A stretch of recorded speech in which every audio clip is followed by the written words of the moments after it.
Hello everybody, welcome to the stream. Glad you guys all can make. Hope you guys are all doing well. So hopefully I sound just as normal as I did before. Sadly all my Windows reset everything due to the stupid Windows update that forced it. I was forced to update up to the new Windows, and so all my audio settings got reset. Anyways, give me one moment here. And we'll head on to the cockpit and we'll start getting the plane set up.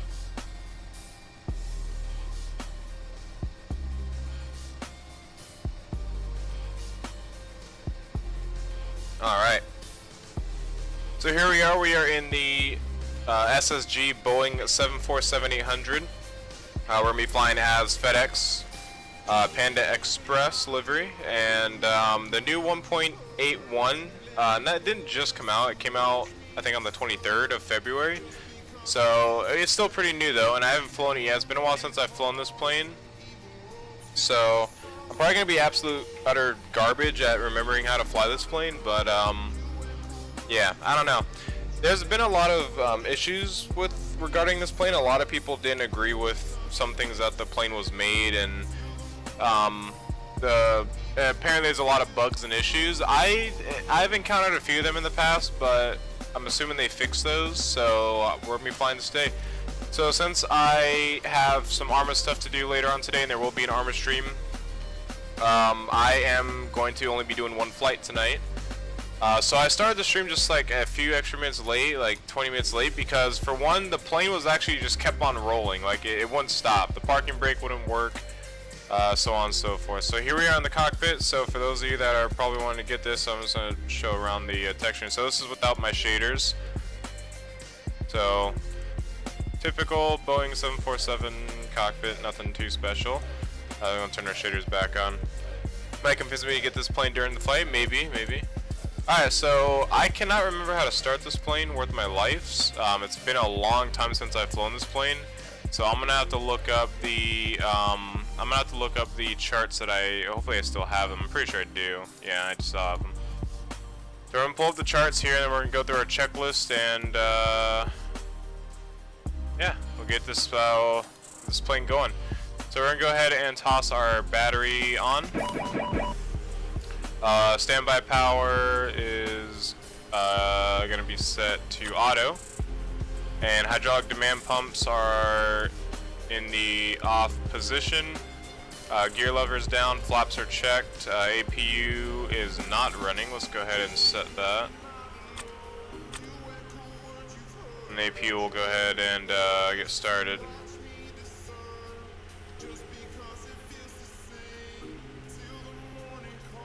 How do you get eBag? You just download it and install it. That's pretty much it.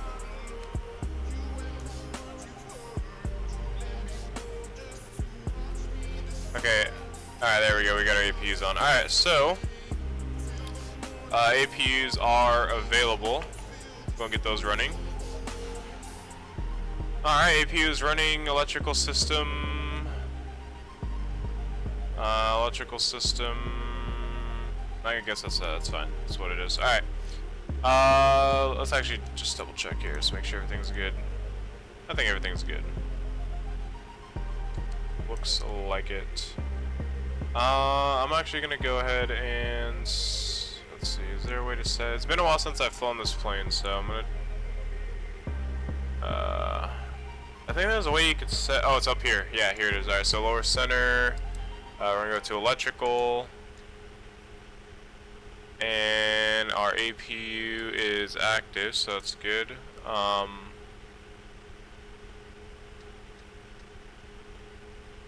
Okay, so all that stuff is good. We'll go ahead and set that back to, we'll just leave it at, set it to there. That's off. Nav, no. I'm just gonna set it to electrical, that's fine. Alright, so, APU bleed air will be coming on, see if I can remember where those are located. I think those are gonna be over here. So APU bleed air,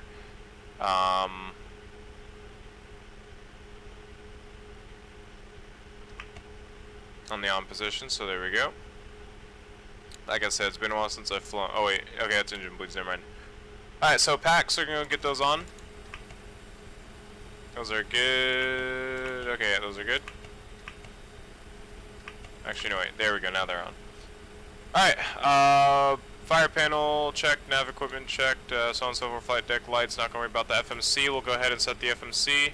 Go to FMC, or go pause in it. We're gonna do a we're gonna put in our reference airport. How do you open after you close it? Control space. If you hold left control and space, that's how you do it.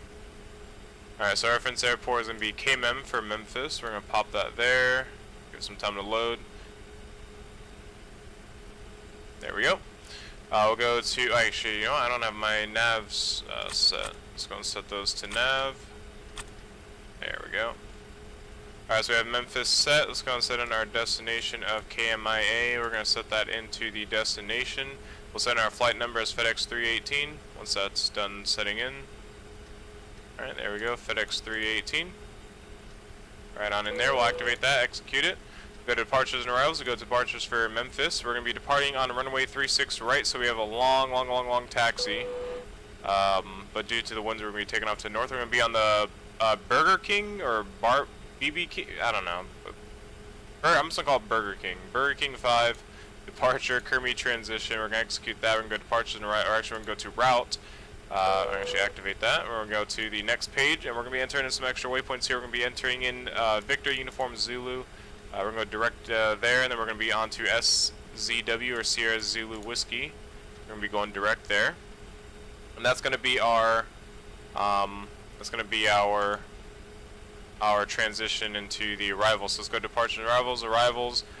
For the arrival, we're going to be on the Scott 4 arrival. We're going to be on the SCW transition. We're going to be landing on ILS 8 left. And we are going to try to find that localizer 8 left. We might do actually ILS 8 right because 8 left is pretty short. I didn't know we were flying out of Burger King. Yeah. ILS 8 right. So we're going to do the 8 right because 8 left is a short runway and I don't trust it, to be honest. It's been a while since I've flown this plane, so I don't trust my flying skills in this plane with the shorter runway, so I'll take the longer runway. Let me just pull up the arrival charts real quick and then I'll enter it in. I just got to get the ILS for 8 right and then figure out what our approach transition is going to be. So approach transition, is there a chrome? No, there's not chrome. So if we're coming in from the west or the north, there's nothing here. That's a weird thing. DHP? I guess we'll just go DHP. We'll execute that. We'll go to legs, we'll clear up any discos, any vectors that we may have on our flight plan. Like right there, so let's go and clear that up, and that should be the only disco that we have. And we have no vector, so that's good. FSX Pilot 7578, what's up? Welcome to the stream. Glad you can make it. Hopefully you are doing well. Alright, so we got that set up. Let's go to the init reference page. We're going to set in, alright, we got to enter in our weights and everything. So let's go down here. We're going to go to our payload. We're going to set a 75, we'll set a 75% payload. Let's actually change the weight to pounds, so that way I know what the hell we're loading. Actually, no, we can manual load. Let's empty that out. Let's manual load, because I do have a manual okay. I do have a manual load that I want to put in. So we're going to be carrying... Oh, wait, what? How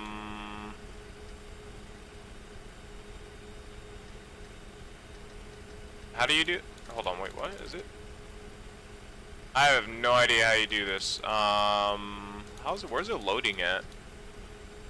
Okay, you know what? I'm just gonna go 75% because that's pretty good. A little bit heavy. That's what we want. So actually, well, we can actually carry pretty heavy, to be honest, with this plane. So I'll go say I'll go 75% payload. We'll go ahead and start loading the aircraft.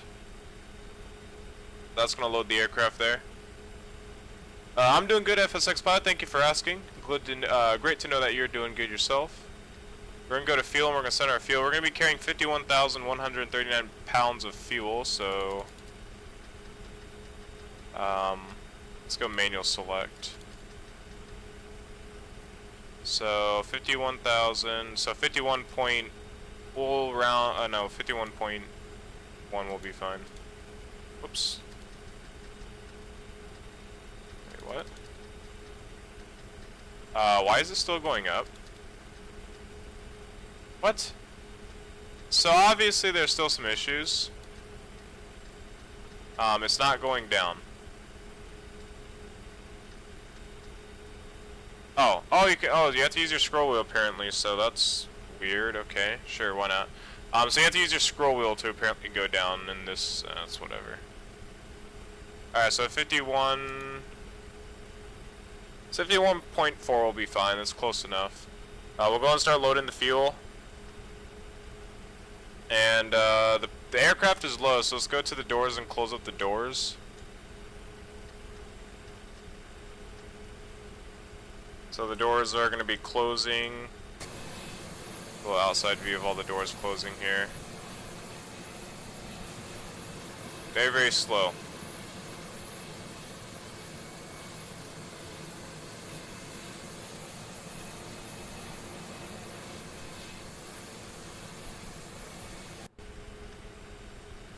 Alright, so the fuel should be done by now. Yes, it is indeed. So we got our fuel loaded, we got all of our doors closing.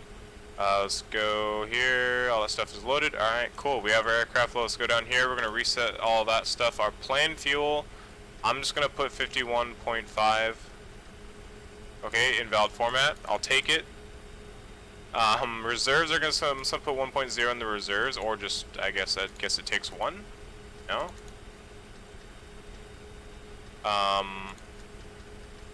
0-1? I think it's 0-1, right? You have to put in, okay, there we go. That works, whatever, it's alright. We're gonna do a cost index of 80. That's close enough. Let's say that's close enough.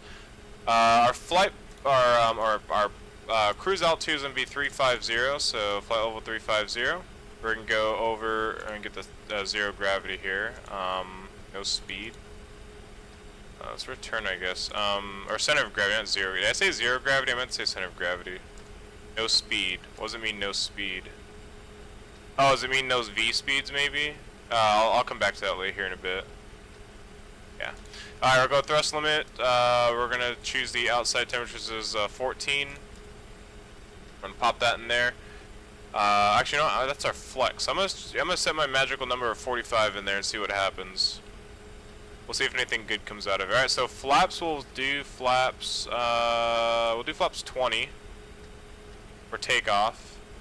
And we'll set our V speeds. Okay, there's our center of gravity. And then our trim. So our trim's gonna be 7.3. Where's the trim at? Is it on the, I think, oh, it's right there.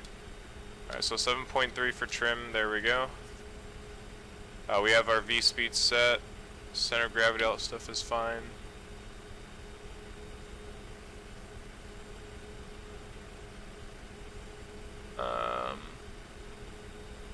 I think that's it. Let's see what the next page is. Okay, so we're dry. Okay, we're good. Alright, so FMC is good. And we'll go and continue down the checklist here because I have no idea what I'm doing with this plane. So electrical system, hydraulic system, start panel, citizen. I didn't do very good with this checklist. Well, then I used to remember how to. I used to be able to start this plane without looking at a checklist. So this is all like before start and stuff. Okay. All right. So let me go back a page and just make sure I didn't. I was just gonna go through. So.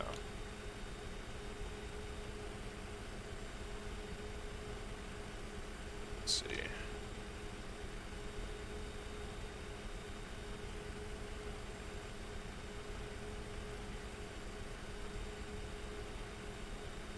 Okay, so I got everything here. So electrical systems set, hydraulic systems. I did terrible on this checklist. So electrical systems, I'm just gonna get the utilities on. I'm also gonna get the bus ties on. I'm also gonna get the generators on as well, and then we'll leave the demand pumps off for now, and we'll get that later, because I know that comes in a later time. Okay, so yaw dampers, we'll go and get those on. Yaw dampers, where are you at? Right there. We got all that set up. That's that's fine. Boy, been a while. Pressurization, I'm not gonna worry about that. Air conditioning is set. Bleed panel is set. Let's go and set our engine bleeds.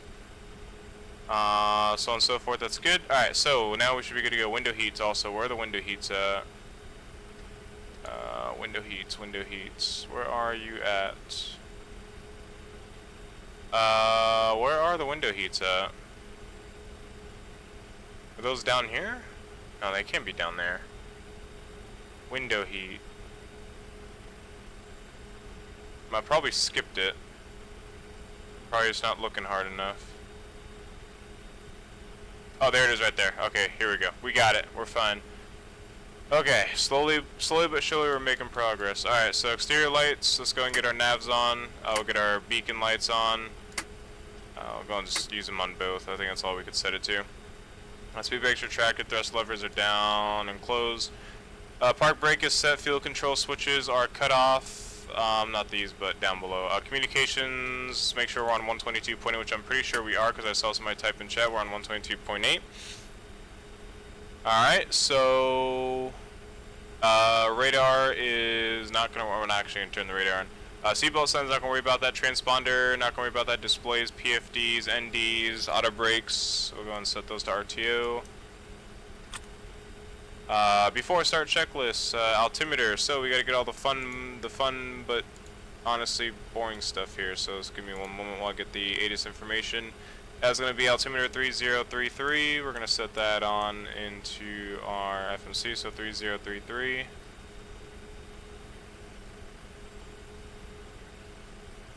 There we go. So 3033 is set. We're going to go and set up our autopilot, which is already set 200 for there. We're going to be taking off on 36 right, so that's pretty much already set for us. We're going to be going straight up to our cruise altitude of 350, so we're going to set this up to 350. Alright, perfect. Let's go to Squawk Box. Let's go to Show Who's Online in case there is a tower that gets on. Fuel quantity is checked. Fuel system is set. Seatbelt signs are not going to worry. We're not going to worry about that. Performance data is checked and set. V2 is set on MCP. Doors are closed. Door selectors automatic. I think that's going to be down here. We'll set those to auto. And then door. I don't think we need to worry about the door. I don't even know if it's actually simulating this plane, but I'm not going to worry about it. Door select, beacon lights are on both. Hydraulic demand pumps are set. Packs are set. Engine synoptic MFD. I have no idea what that is. Let's go ahead and set those. Microphone sound muted. Forgot I was in TeamSpeak again. Hold on.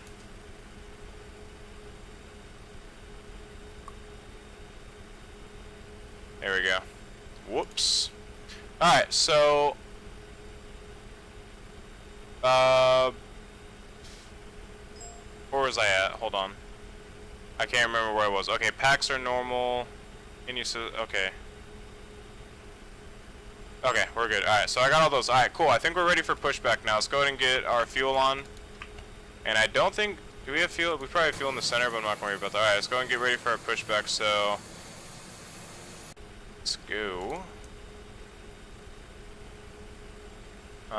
to tow. We're going to engage the I think that's, is the tow engaged? I don't know. I don't think so now. I think I have to turn my park brake off for him. Yeah, there we go. Let's go to options. Okay, is there... Alright, everything's disconnected. Alright, so we'll go to tow. I don't really know what the difference is.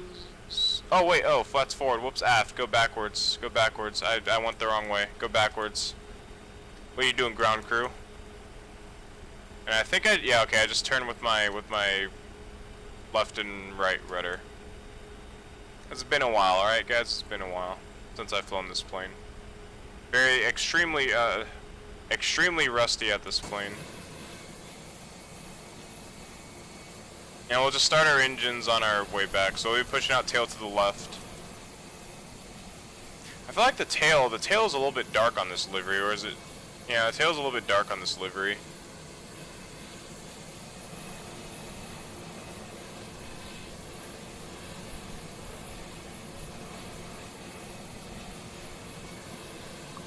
Oh, I'm gonna start our turn now here. We're in a big 747. Dude, all these MD-11s just, or I guess these are like A300s or whatever, something like that. All these like DC-10s and MD-11s are, well, I guess MD-11s. Or no, these are DC-10s, I believe. At least these ones are mod. I don't know. You know, they're actually probably MD, most likely MD. I'm just gonna call them MD-11s. Like, this just like pushes me so much to like, I can't wait for the MD-11 by rotate to get a release date or get updates. Now that the MD-80 update's out, they'll be updating the MD-11 even more, which is going to be absolutely amazing.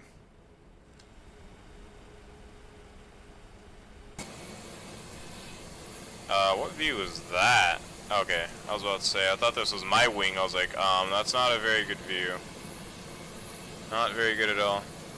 Yeah, they said that on the forum. Yeah, I read it when they posted it. If you was it Tuesday or something like that? They said that now that they have the Rotate MD-80 1.4 out, they can now concentrate fully on the MD-11 again, which is going to be absolutely amazing.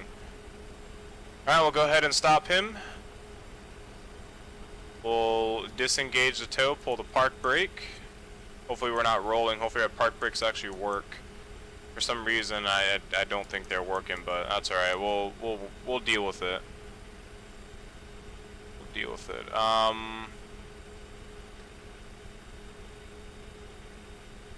So we do have fuel in our center pumps, but it doesn't really matter. It's perfectly fine. Alright, so we're gonna go and get the engine started. So that's actually before taxi, before start. Okay, well the engines to starting the engine in this plane are pretty. Okay, I'm just gonna turn that off. The plane didn't like that. I'm just gonna keep them off. So the starting this aircraft is pretty simple, straightforward. Just pull these down, introduce the fuel, and the engines will start on their own. Wow, those are really choppy frames from the blade fans. And I don't remember them being like that. I remember them being smoother. Oh well. One thing to know, this plane is really quiet on the inside. Let me see what my settings are for the sounds. My aircraft interior sounds are like loud, but oh wait, I think it's down here. The sounds in here. Engines. They're still like super quiet. Hold on. Yeah, they're still like super quiet. That's loud. Let me change the exterior sounds. Does that fix anything? Probably not. Nope, that is still extremely loud. Sorry if I just blow out your guys' ears, but I'm gonna turn the wind down because the wind. Oh. The wind's not that great of a sound, so I'm going to turn that off. Alright, those turned off. Let's go and get the next two engines started.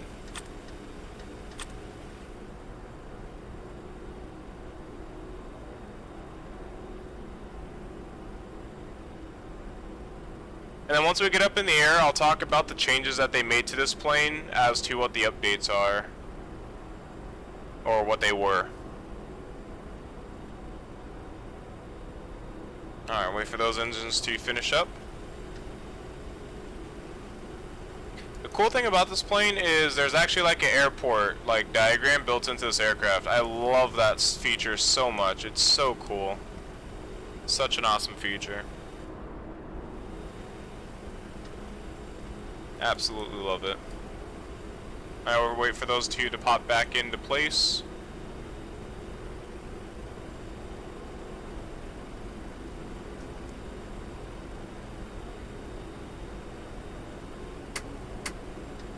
There they go. Oh yeah, we gotta turn the EEC switches on. I almost forgot about those bad boys up here. There we go. All fine and dandy on the heads-up display. Alright, cool. So I'm gonna turn those down to very low. That is still extremely loud. I guess we're gonna have to deal with it because I can't turn it down otherwise. Let me try something here. Let me see if it's these sounds. Nope, still super loud. Sorry about that. Anyways, we're just gonna continue on. This is gonna be whatever, I guess. Alright, so let's go ahead and do our checks. So we'll do full left check and full right check. And I'm not gonna get outside the plane. I'm just gonna go over here.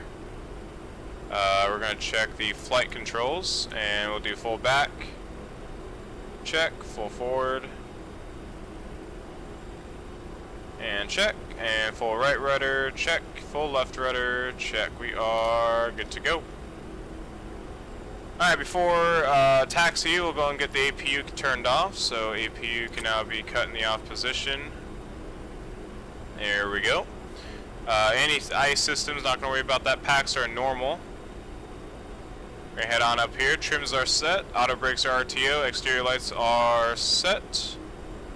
And flaps are gonna be set to 20.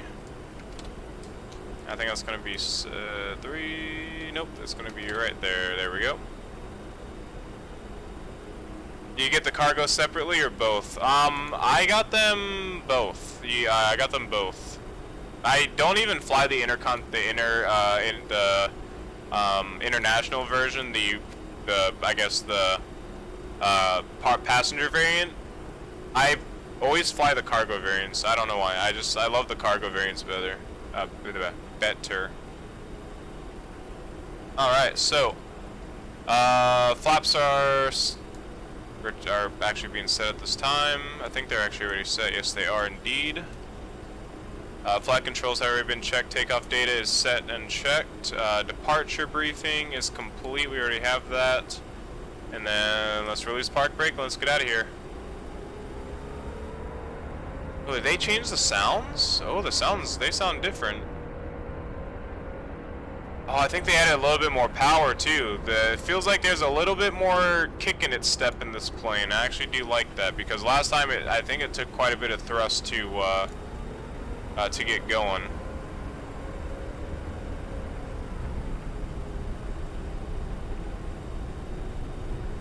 That is pretty awesome.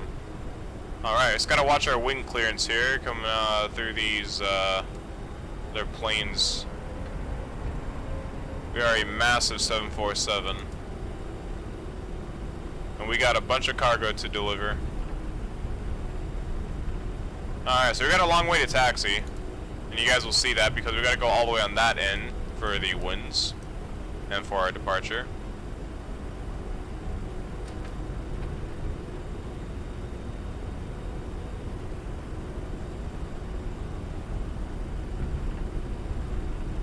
Alright, we got Mr. CRJ floating up here.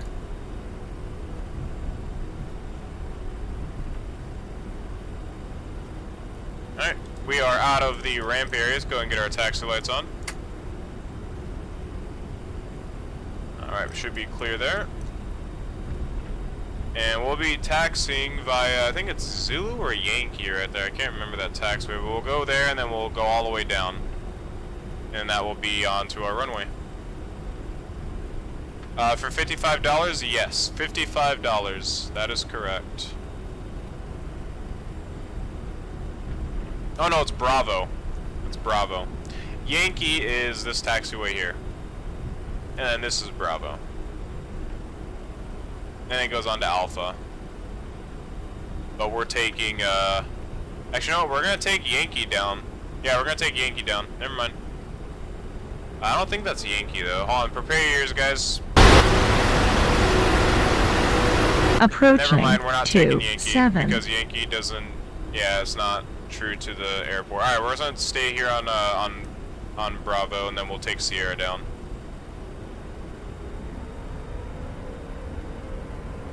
By the way, would you like the airport moving map integration if I made a plane? Oh hell yeah, that would be awesome. I love this feature on this plane. This is one of the that's one of the things I like about this plane. Is this integrated feature, because the cool thing is it actually tells you like where your ramp is. So if you say like cargo ramp 173 for example, it'll tell you. I don't think that's a cargo, well actually it is. Oh, it's a UPS cargo ramp, so that's right. I thought UPS was like over there, but they're right here. But yeah, it's like, it's pretty cool because you get to see all the taxiways and like just the ramps in general. That helps out a lot, all the gates and ramps and things like that. It's a really cool feature, I love it.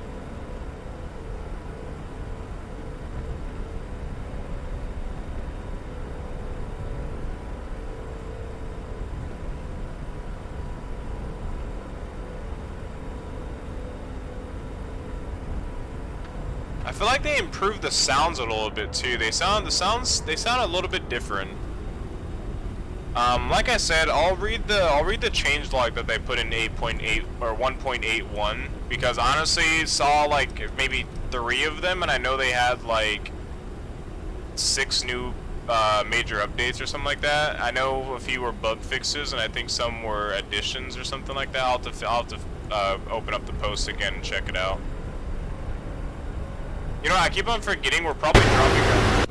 Sorry about that. I keep on forgetting about that. I'm pretty sure we're dropping our rear tires because I'm not used to taxiing a big 747. I'm pretty sure we're gonna wing strike this U.S. Airways static aircraft here. Sadly, I honestly don't like that. How there's like static aircraft sitting there. It's annoying.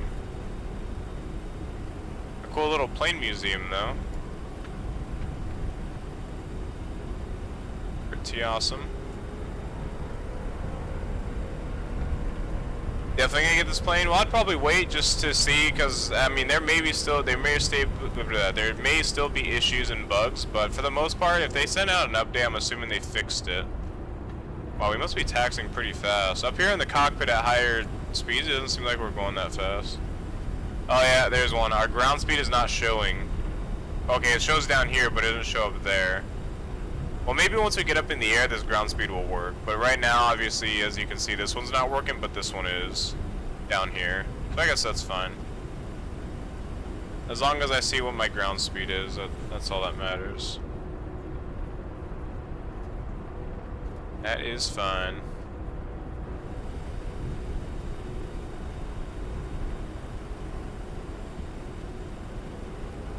So while we're on our way out, let's go and get our flight directors on.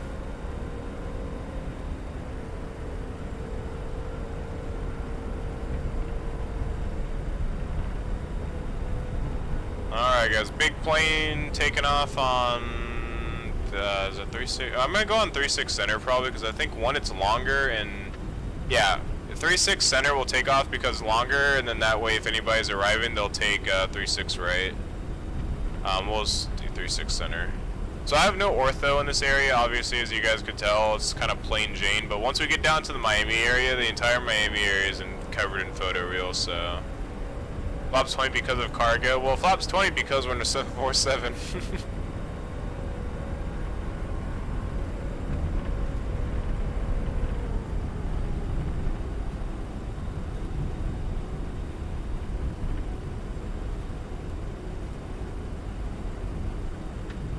That moving map integration isn't hard at all to code, but the good thing is that I don't need to code it. Explainer already has a built-in plane maker, so I can add from that. That's pretty cool. I do like that. I think flaps 20 is typical standard for 747s. I think 10 if you're on a long runway, but for the most part, I think 20 is like the safest and the recommended. I wouldn't go 10. I wouldn't risk going 10 because with the 747, you need as much lift as possible for this big of a plane. Like you can't take up a lot of the runway, or else you'll end up probably flying off the end of the runway. I mean, of course, there's like St. Martin. I think they take off with flaps 20 at St. Martin, but then again, that's usually that's passenger, so it's not as heavy as cargo.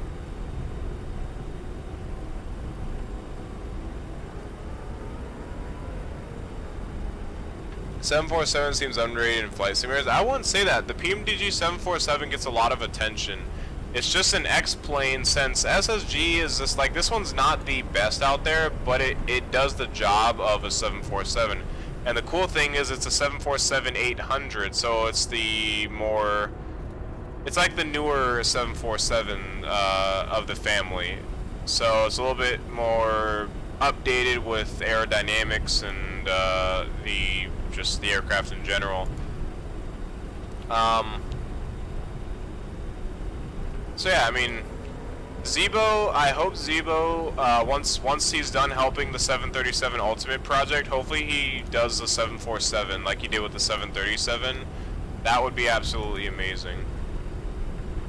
Have you done any long hauls in X-Plane? I tried. I don't know if you consider this a long haul. I went from, I wouldn't consider it a long haul, but I mean some people do. I personally do, because it was a 4-hour or 5-hour flight. I flew from LAX to JFK, so basically cross country.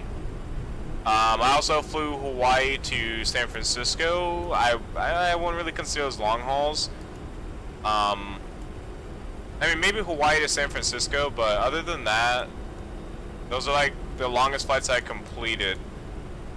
I tried doing crossing the pond event, but I ended up just, I got way too tired on stream, and I was about to pass out on stream, and I didn't want to do that, so I ended up just calling it there.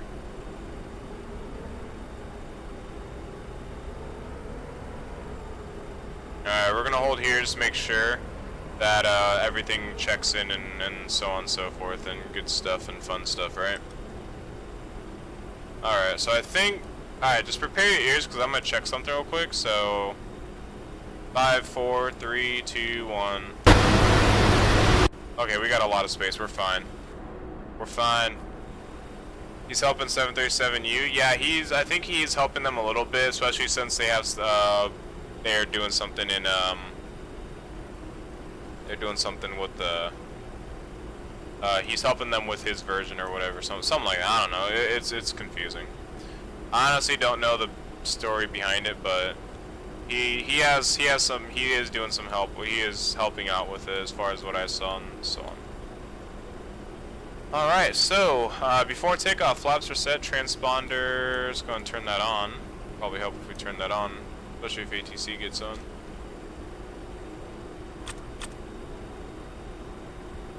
Alright, cool, we are good to go.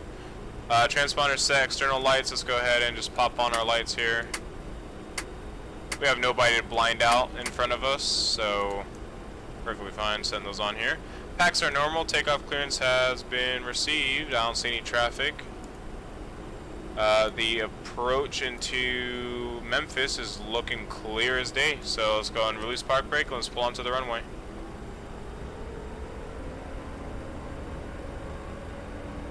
Approaching 3-6 center.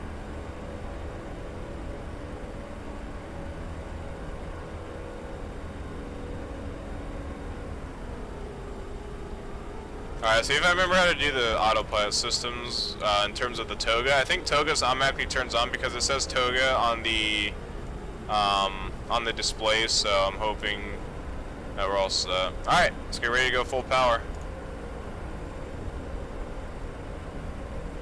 On runway 3-6 center. Alright guys, let's get out of here, full power.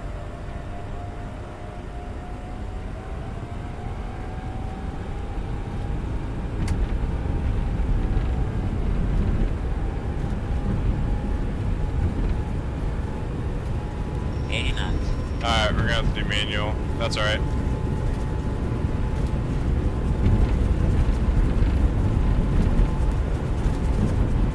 V1. Rotate. V2. Oh boy, oh man, this thing just pops right up in the air, no problem. Alright, positive rate gear coming up.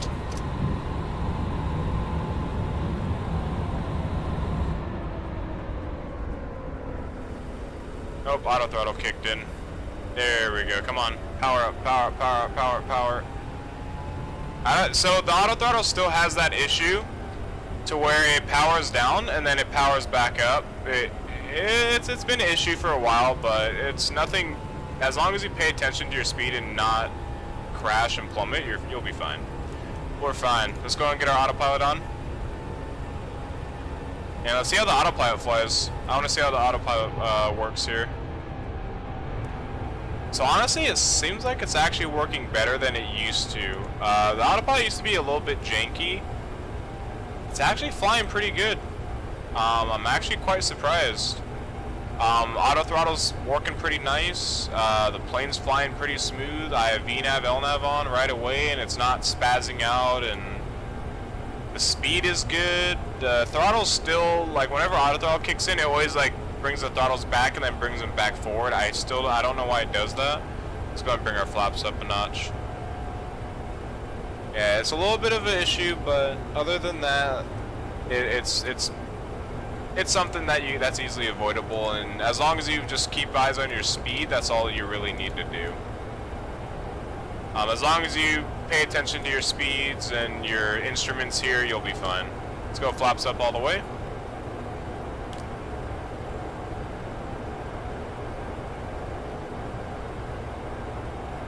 We'll try and do the cross the pond this year then. Oh yeah, I'll try. I'll definitely do my best to try to complete cross the pond.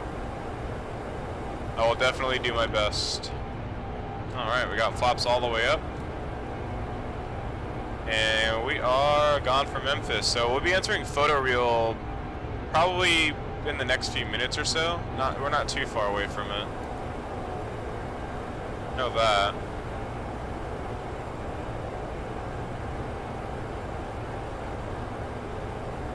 I got someone to make that 767 livery for me. I'll eventually cross the pond with that when it comes out. Nice. The Jar A330 V3 still has the issue where the engines, sometimes the ND just goes off. Huh. Weird. Very, very weird. Never gotten any issues with the 330. I've encountered some issues with the 330, but nothing frustrating or game breaking for me personally.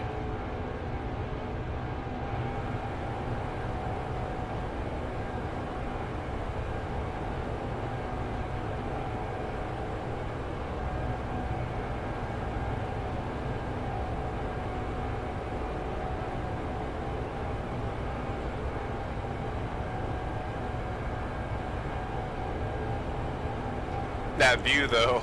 Yeah, right?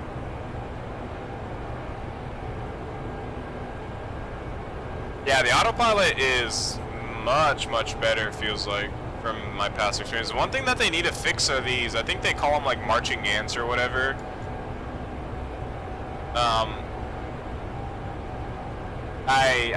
Yeah, they need to fix these. Those are so annoying to see on the engines. They're literally on all four engines. It's just on this side you can't really see them as much, but they're there. They're here as well. Yeah. It's kind of annoying.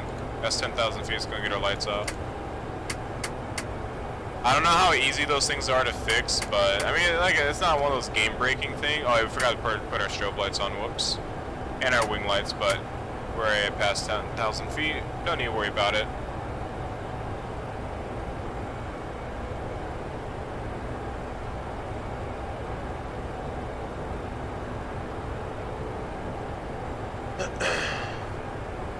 I had to click the speed twice to reset the autopilot speed because it kept going a bit above cruise speed. Ouch.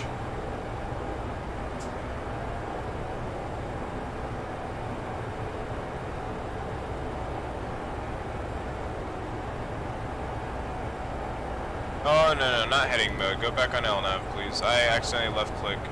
I meant to click that. There we go.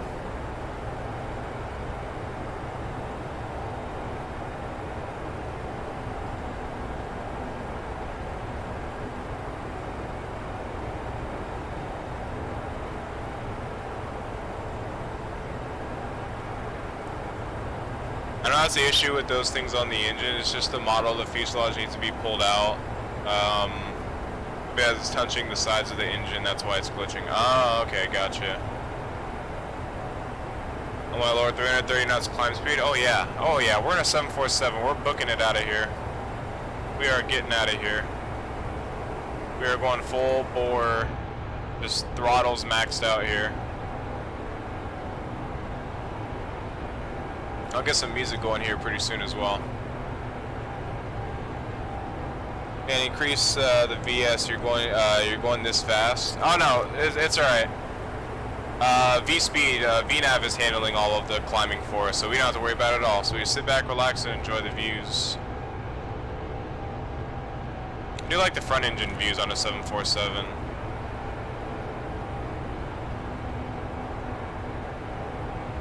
The only thing that I wish they fixed though, or they increased, was the FPS that these engines spin at, or the animations, because that's like kind of terrible to look at, choppy, but that's alright. Now I've got a bunch of marching ants on the 787, although he said he fixed it with the update he's working on. Yeah, I actually really want to try out Mag's new 787 update coming out soon. I really have hope, and I really love that aircraft. Like, it may not be study level, or it may not be the best looking plane, but what the work he's done just by himself is really amazing. It's really good. He's done a great job with the 787 so far.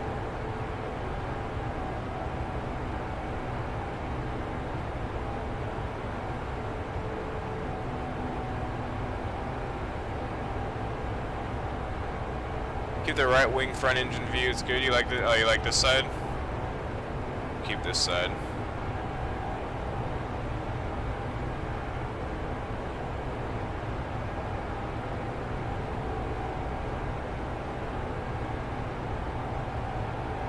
I have manuals for the 777, so I can make it myself, but I'll let Mag.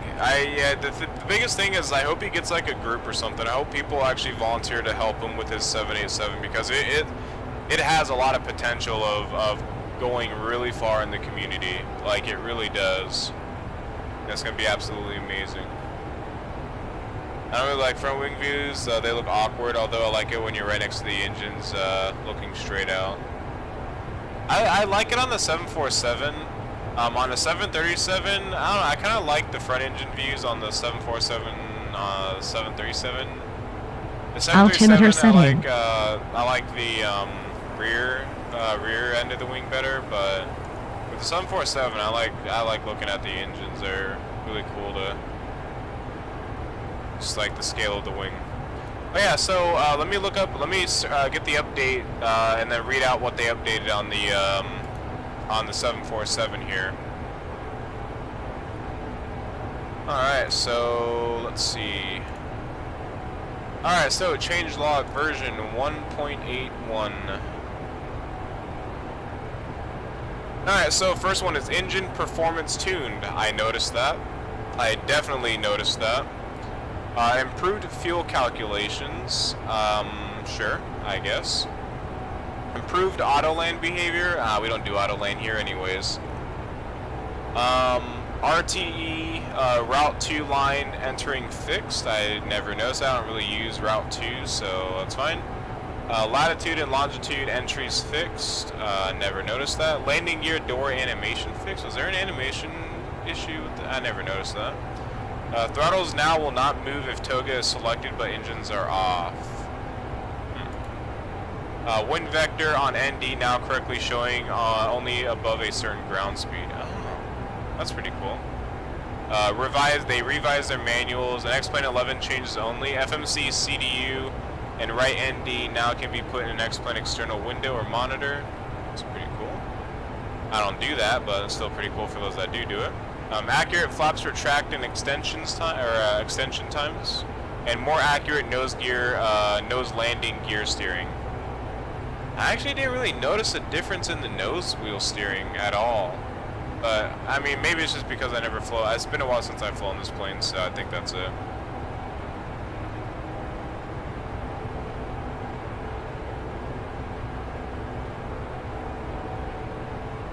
What, 197 followers? Weren't you at like 140 like last month? Yeah, so we got like 2 hosts from 2 other streamers. It was pretty awesome. So one was ATC 1579, and then the other one was I think we got Torbinator, ATC 1579, and I think we had one more person, but I can't remember who it was. No, it was just those two. And I think Torbinator hosted us with like 30 or 40 viewers, and ATC hosted us with like 15 viewers or something like that, or no, like 20 viewers. It was pretty awesome. It's pretty cool.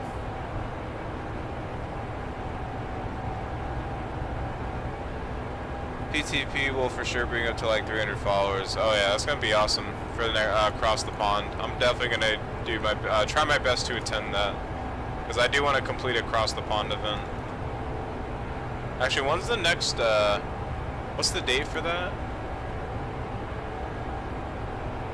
April 28 or 2018. Okay, so that's just coming up in the next month. That's pretty cool.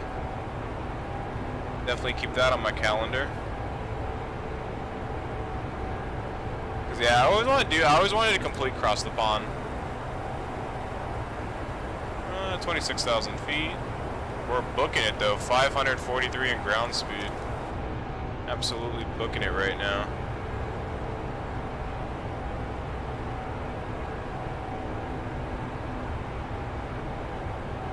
We are booking it. Pretty cool though. So yeah, I gotta say, this 747 has got some good, I mean, apart from maybe, I don't know if they didn't put things on, but this plane feels like it's definitely a hell of a lot more stable than it was, for sure. Because I remember this plane used to be finicky as all hell, but now it's pretty solid. I guess we'll figure out the landing, how the landing is. The ground speed on the second monitor working? On this one, oh yeah, now it is. So it works after a certain altitude, I think, or after a certain speed. That's a little bit strange. I think it's, yeah, it's because my actual throttle is not set. So there we go. Now it's fixed.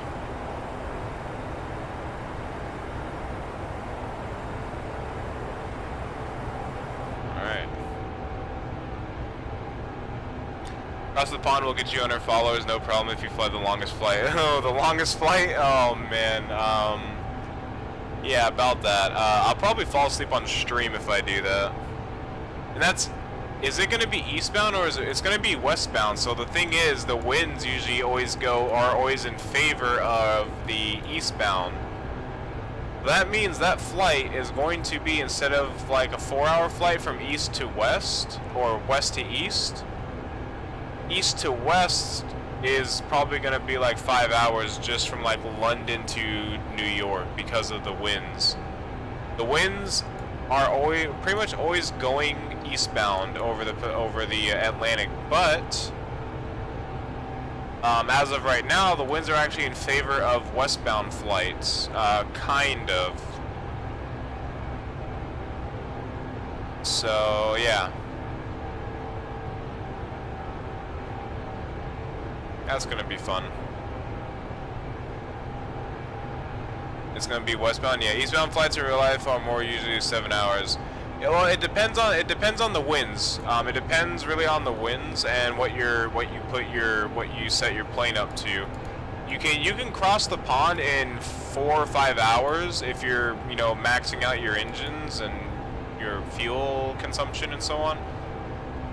But eastbound is actually faster than westbound usually because of the way that the winds go. Because usually over the Atlantic, there's always winds exceeding about like 100 knots. So they're always getting like a 100-knot tailwind, which one conserves their fuel, and two makes them go way faster. So pretty nice.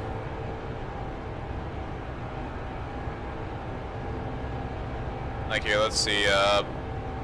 JFK to EGLL, the most recent flight, or I guess, let's see the British Airways 744. So that's 7 hours, but I also think it's because of the winds. The winds are not in favor of eastbound right now.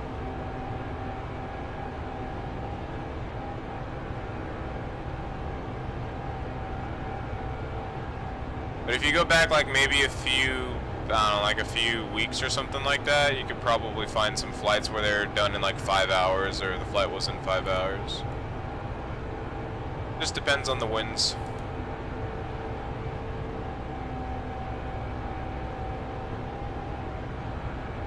Let's see, let's try EGLL to JFK. Oh, whoops. EGLL JFK. So these are probably going to be along the lines of maybe 6 hours, maybe? Yeah, 6 hours, 48 minutes from east to west. So once again, it just depends on the winds.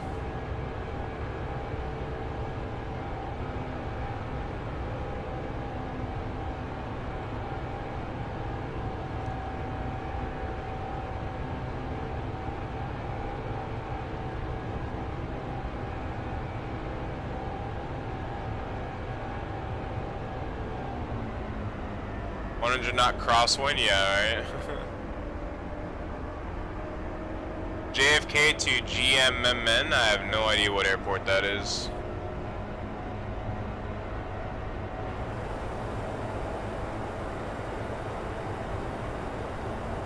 Alright, we have reached our cruising altitude finally. Oh, Jesus, I pressed the wrong key. Whoops. Are we in the photo reel yet? We should be getting, maybe being able to see the photo reel? I don't know. Yeah, I'm not seeing anything yet. Nothing yet.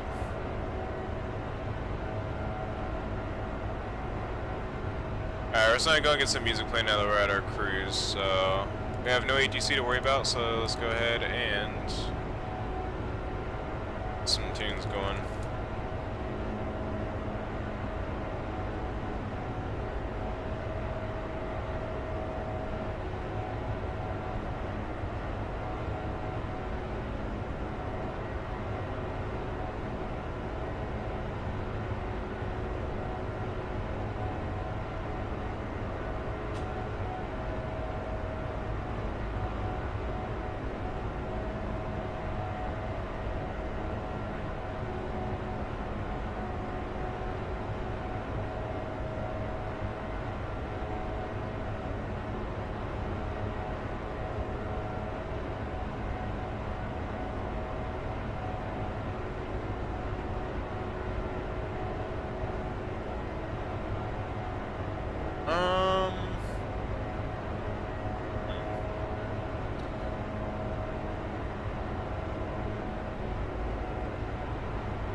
I guess we'll listen to Hero Board.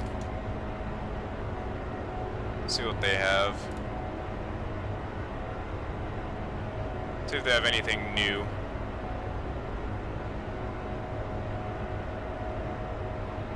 And nothing at all. The last upload was a month ago, wow. Surprisingly. Took about 6 hours, yeah, it's... Biggest thing before I do like cross the pond, I'm starting to take like a super long nap, or just... Yeah.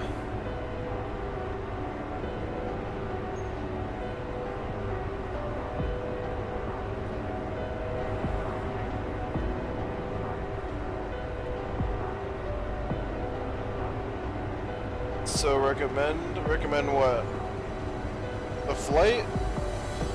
I don't know, I think I'll just keep it basic and do like London to JFK if those two airports are available, which they usually always are.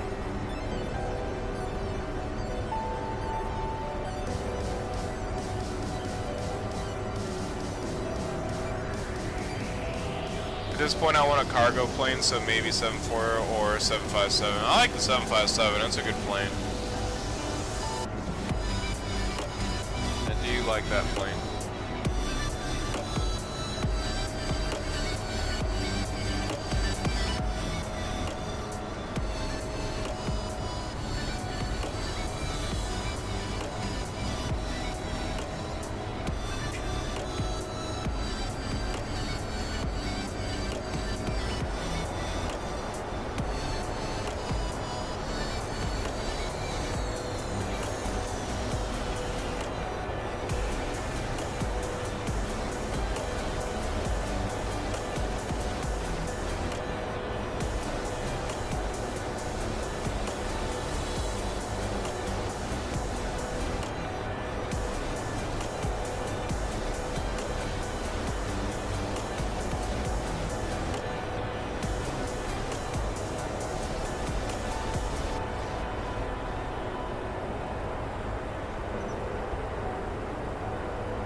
MD11 will change history though. Oh, the MD11 by rotate will be absolutely amazing.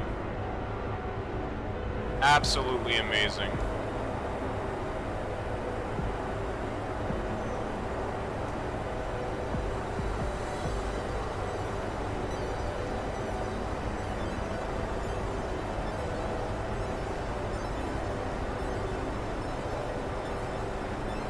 Damn, we burned through fuel really quick.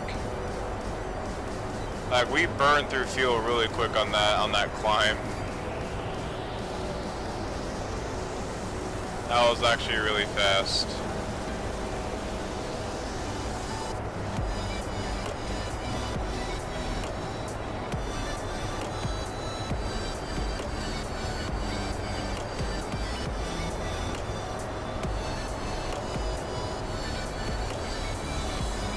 When do you expect the beta version to come out based on the MD80 and how complete it looks? The MD, they probably have a lot of work to do. I mean, as far as they have the cockpit done, or at least they have, when they released the picture of the cockpit, it looked like it was pretty well on its way to being complete. In terms of the modeling, but I noticed on their images, their screens were not on, or they were just black, so assuming they probably didn't get the systems in yet.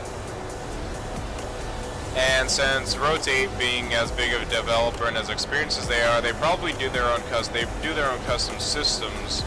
So I'm pretty sure they just have to do all the scripting for that. They probably got to tidy up some of the modeling, make it as good looking as possible, but also making it nice and, you know, make sure it's not too frame heavy with too many different polygons in the model to lag people with lower end computers. So it's a lot of work that they usually have to do, and I think they already have that complete because they have the modeling of the plane pretty much down. Like the images that we saw, they got the plane modeled pretty much ready to go.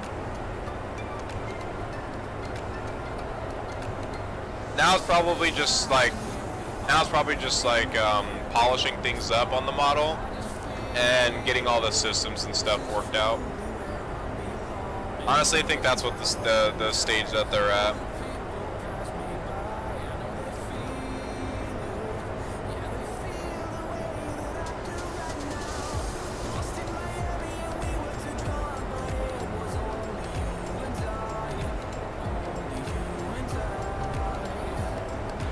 The exterior seems good as well, so with all of that. Yeah. The exterior looks pretty good. But like I said, there's always they probably just have to do some polishing and stuff.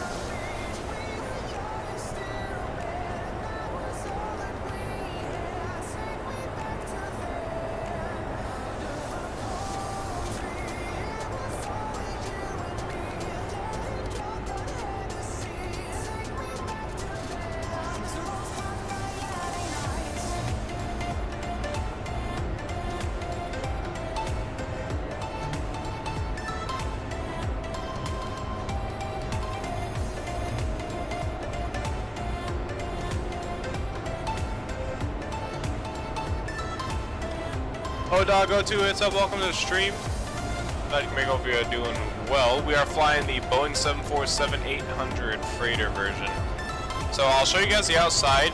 I'm going to give you fair warning, this plane is pretty loud, so brace your headset. If you can turn your headset down or your speakers, it's probably best that you might want to turn them down because it's pretty loud.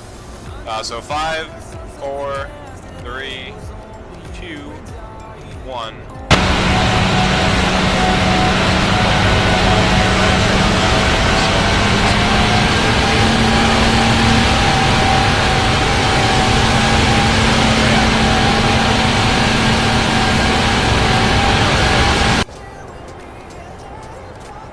Took about 4 months to complete the MD80 at the stage the MD11 is now. I think it will be released this year, but it's probably going to be a few more months until they actually release it or get close to releasing any sort of beta or something like that. The thing is, I hope they don't pull a flight factor and release that plane. I hope they do not release that plane at like $90. That's a lot of money.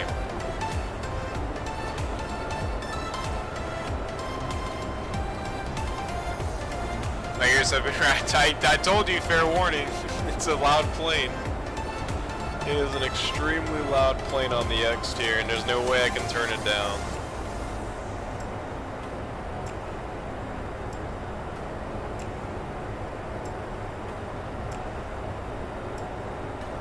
It is loud. Keep eyes on our fuel. Our fuel's getting, it's kind of settling off now. Our fuel flow is not too bad, so we should be fine.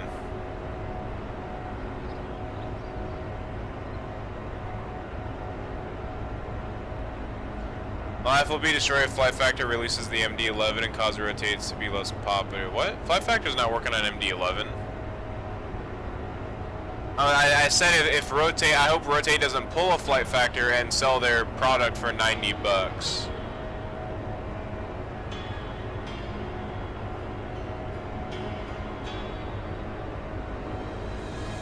The Tolus is way better than Flight Factor with fly-by-wire and sounds and animations and performance, and it's still not $90 like Flight Factor. Yeah, I'm probably not gonna buy the Flight Factor, to be honest. Unless there's donations from like viewers and people that want to see it on my streams, then I will buy it. But with my own money that I literally just made, just by saving or somehow making on my own, I'm not gonna buy the Flight Factor. Unless I somehow accumulate $90 from donations, subs, and so on and so forth, and bits. Because that's basically, you know, your guys' money. That's the viewers' money. I want to spend the donations and everything on what the viewers want to see. I'm not gonna spend my own money, like, because I'm already kind of going broke with dealing with ARMA servers and everything as it is. So, I'm not gonna buy the A320. I'm not gonna buy Flight Factor A320, at least not anytime soon.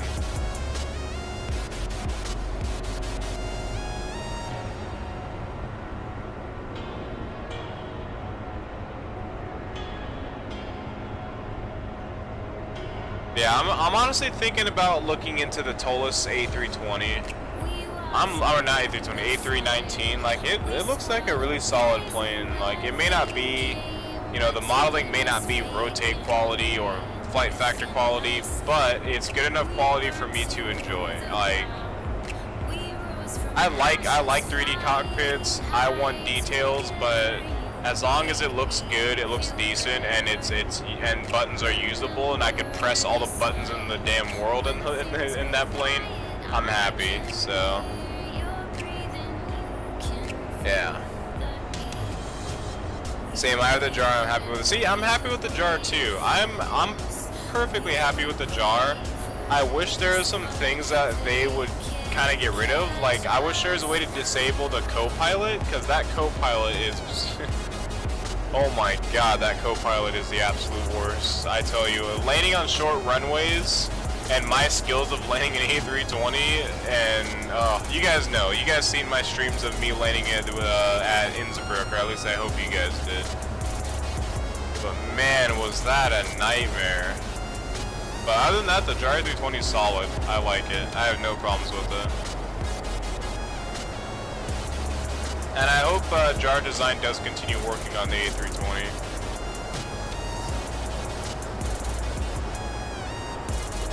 Do I have my accent power turned on? Okay, I do, good. It's like it's too clear out too. I guess it's just a clear day out in Memphis, or in I think we're in Alabama now, or not Alabama, Georgia.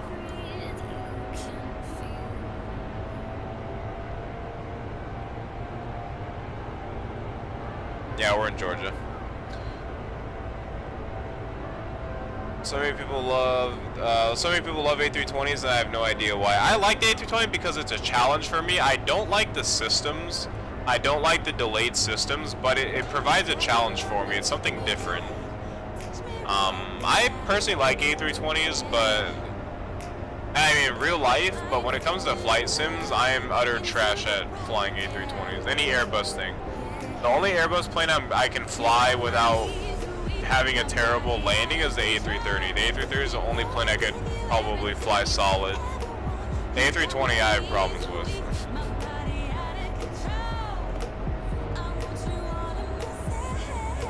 Last jar A320 landing I had was 1,120 feet per minute. I can say that I've never had a 1,000 feet per minute landing in the jar, but I've had some hard ones. I had like 400 feet per minute, 500. Yeah, there's been some pretty bad landings made in that plane by myself.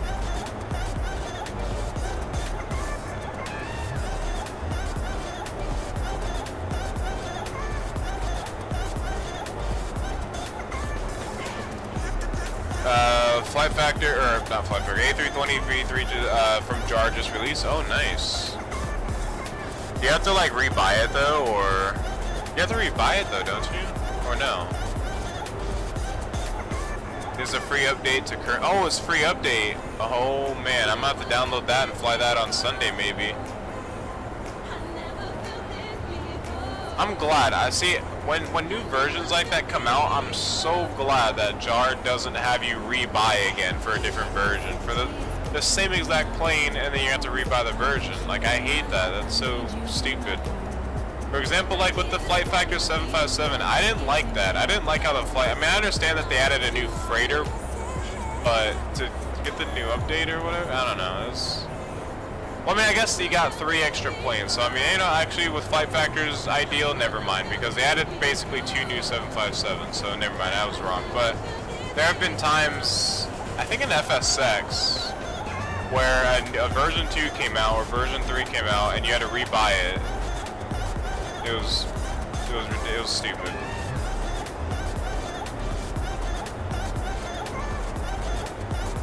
I just didn't like the price that was offered from Flight Factor's upgrade, but I still got it because I enjoyed the 757 and I thought it was worth it. So yeah.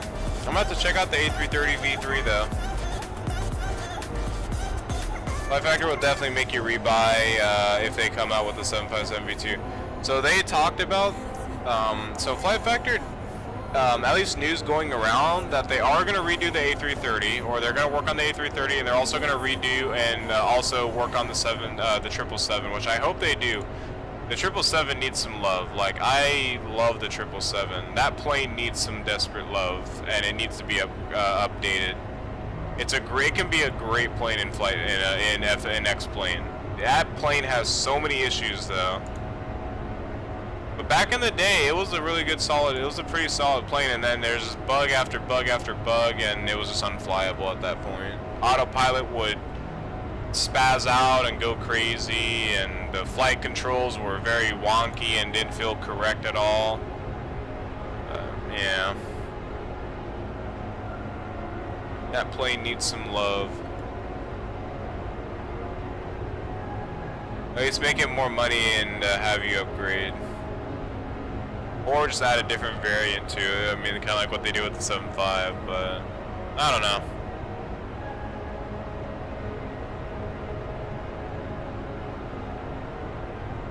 Like the 777X or something like that, with like the 787 style like wings and stuff, and basically just the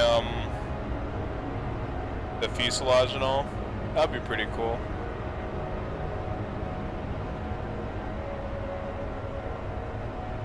The 777 vans are also available free online.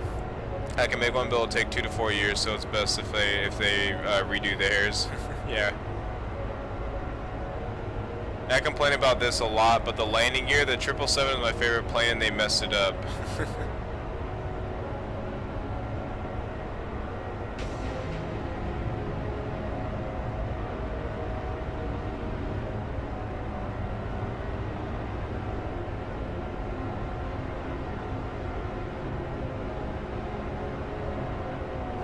You know what, the plane I really want to get a V2 is the Dash 8 Q400. I really hope that FlyJ Sim or Flying Jackal, I really hope after he's done with the 727, I hope that he works on the Dash 8. I really want a V2 of the Dash 8. I want that plane so bad. Like, I have the plane already, but I don't fly it as much because there's just some things that don't feel very authentic about it. I don't feel very, like the FMC system is like, I don't even touch that plane mainly because of the FMC. I want the Dash 8 to have a proper FMC and everything. Like, I really hope he does go back to the Dash 8. There's a lot of people requesting for it. Like, there's quite a few people out there requesting for the Dash 8 to be remade. But yeah.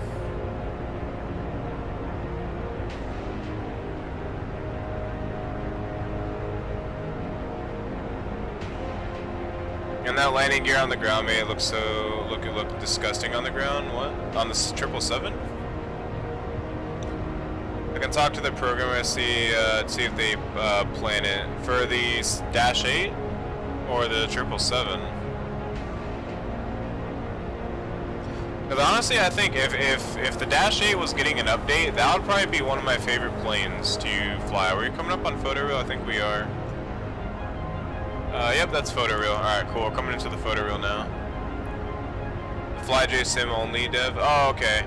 Yeah, if like, I really want the Dash 8. I want the Dash 8 V2. I want a Dash 8 V2. Like, really, really, really, really, really, really bad. Like, I'm gonna be honest, like, I always think of buying P3D just for, one, the 787 and the Dash 8. Those are the only two reasons why I would ever buy P3D, is for those two simulations only. The Dash 8 and the P3D, or the 787. The only two reasons why I would buy P3D. 777 landing gear looked horrible. Oh, okay, yeah. I gotcha. FlyJ Sim only has one programmer. Yeah, he does that. FlyJ Sim does a lot of it. He does, I mean, he does really good for what he does, though. I would always like watch some of his streams when he was working on the V3 or, no, I think it was like the V2 back in the day for the 737-300. And then I think a few of the streams that he did for the V3 as well, if I'm correct. I think I'm buying P3D only for the 777. Yeah. Only thing is, P3D is expensive. It's super, super expensive.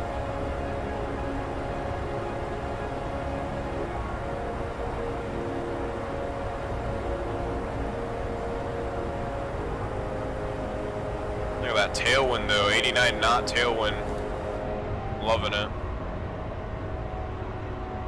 Oh yeah, here comes the photo reel.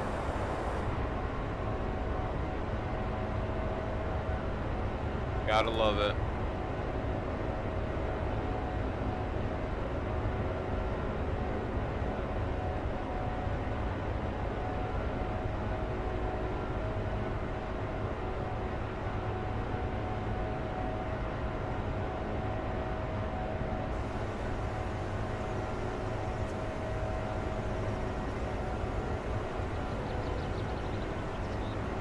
If you want to get P3D in the 777 legitly, it'd be like $300 to $400. Yeah, it's not cheap. You have to get a bunch of stuff for visuals and weather, etc. Exactly. Even more money to spend, which is why I'm not gonna do that. But there's a few days when I watch videos of like the Majestic Dash 8, and I'm just like, I really want to buy that plane. Same with the 787 as well. Like, I really want that.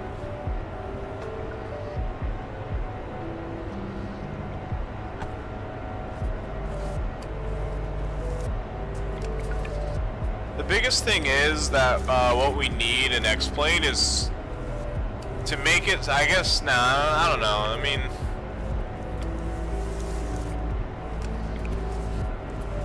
biggest thing is that I'm afraid with Flight Sim is the price of everything. We can already see prices shooting up for pay-war aircraft in X-Plane. I don't want it to become like P3D, and that's the problem. I don't want the developers to create like a monopoly for every aircraft. So like FSX kind of has that, and that's, you know, you got the new Airbus, the FS Labs or whatever, completely messed up their product, selling a product for $120 something and included a malicious content or file in their program just to stop, like, just to prevent against pirators. And it's like, well, maybe you don't have to worry about pirating if you don't put a $120 price tag on a plane. Like, why would you, like, who would have ever bought that? I would have never bought that plane. I would never have a second thought of buying that plane. I would have just said immediately, no, I'm never gonna buy that plane. Even if I win the lottery, I'm not gonna buy that plane. $120 for a plane on a sim, I was like, I'm not gonna buy it. I'm not gonna spend $120 something for a plane. It's like, no. It may have the best simulations out of every other plane in the flight sim, but still not worth the $120. So no, not at all. The academic is, I guess, the cheap way out. Yeah, that's true. I'm not paying $90 for the 737 P3. So the PMDG stuff, yeah, I'm the same way about that too. I'm not gonna pay $90 for a 737. I'm not gonna do it. If I want 737 simulation, I would just, I'm happy with Zebo. Zebo did a payware, better than you know, Zebo did a great job with his 737.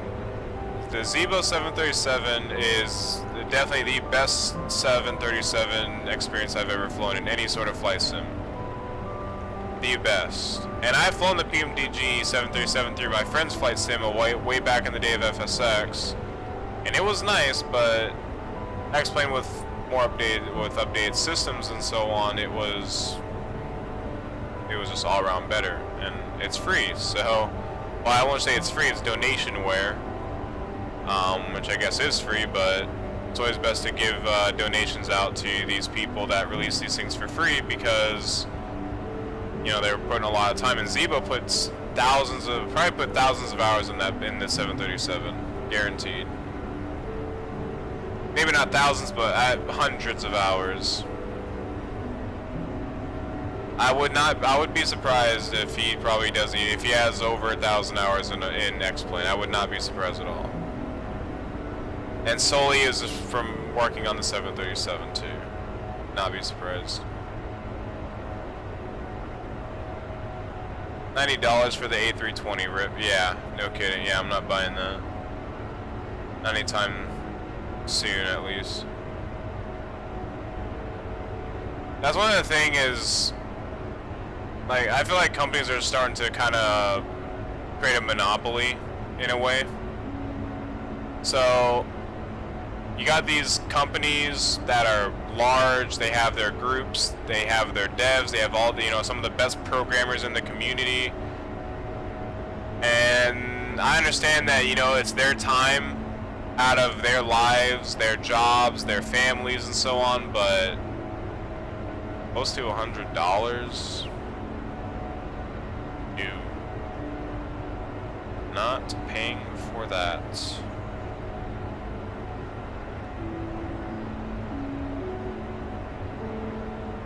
Alright, see where we are. We should be halfway? Yeah, we're about like halfway mark. Oh, you know what? I never followed my flight plan. Maybe I should do that. I'm gonna do that real quick. Completely forgot to do that before the stream. Whoops.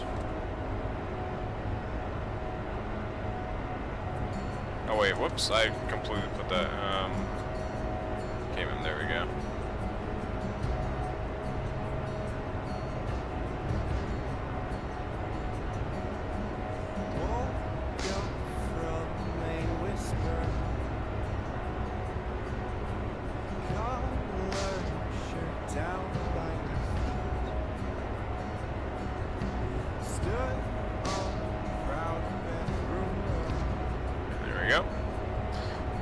You know, the MD-11 is not, I'd be disappointed you wouldn't be able to fly unless you got a bunch of donations, but save up no matter what I need the MD-11. So, I'm actually saving up for the MD-11 in case if Rotate does decide to put a pretty large price tag on it. Honestly, I've been wanting an MD-11 for the longest time. It is one of my favorite planes in the aviation world. I'm actually already saving up for the MD-11, so kind of some of the reasons why I haven't really been buying any other planes. Like that's why I'm kind of skeptical about buying the Tolis A319. I'm actually currently working on saving up for the MD-11. I've been doing that for like the past few months now, and I have the money for the MD-11. If it is a price tag of $80, I do have the money for that saved up. But the thing is, I support Rotate. Rotate has a fantastic system. Their MD-11 or MD-80 is quality, but the thing is, I've been craving an MD-11 for the longest time in X-Plane. Like, ever since I got into flight sim, I've been one MD-11. Now, the MD-11 is probably the only plane, with exception, that I'll pay for a high price for. That's about it. Anything else, I'm going to turn my head away and walk the other way. I'm not gonna do it. But hoping Rotate doesn't go that far with the price range. I think I'll save up for the MD-11 instead of buying this. Yeah, that's what I'm doing. I'm not buying any sort of expensive stuff, well, through my own wallet, unless, well, not really unless, I'm saving up for the MD-11. So when that time comes, I mean, I already have enough of it saved up, so now it's just a matter of just waiting patiently for it.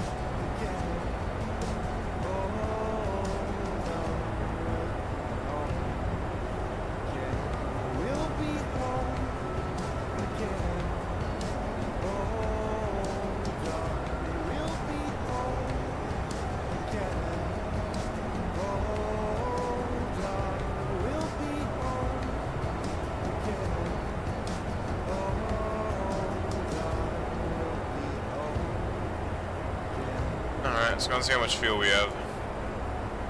21,000, so we're still good on fuel.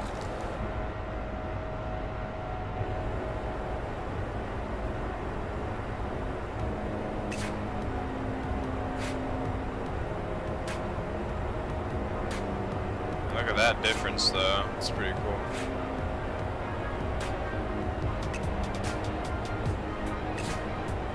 Out of nowhere, Flight Factor releases 777B2 and it's amazing, but you have to rebuy it. Sweating intensifies. Yeah, right.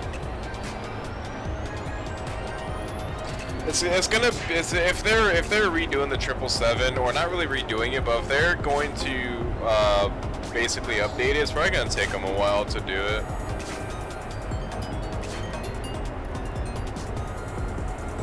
Well, but definitely for sure, it's gonna take them a while to do the updates for it.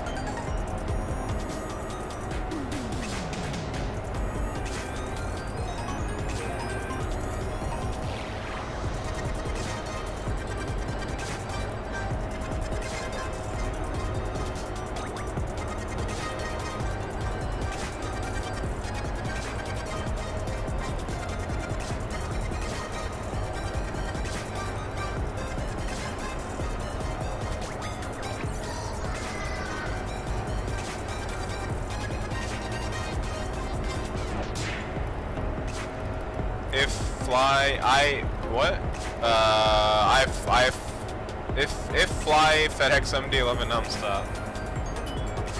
You want me to turn it off again? There you go.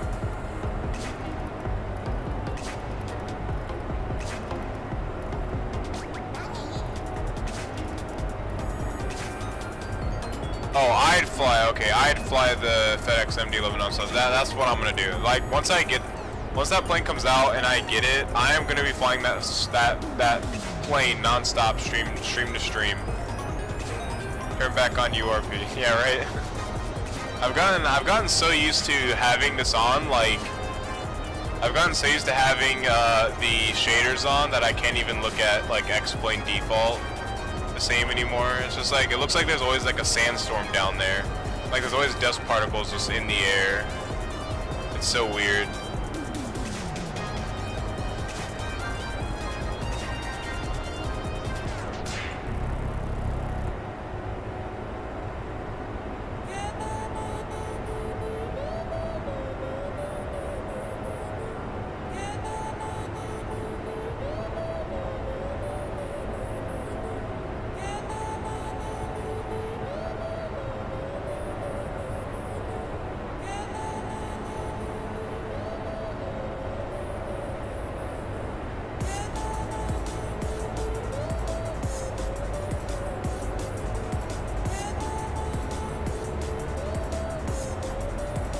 has done a realistic to life shader. There's a few out there, yeah. There's a few out there that resemble real life pretty well. I just like this one better. I like this one because it gives a nice little actual shadow effect and just like nice colors, nice and clear. It's nice and crisp. Nice and clean. Alright, let's go into and check. Oh, we're still doing good. Alright, so top of descent's just 200 nautical miles out or so, something like that. In between there.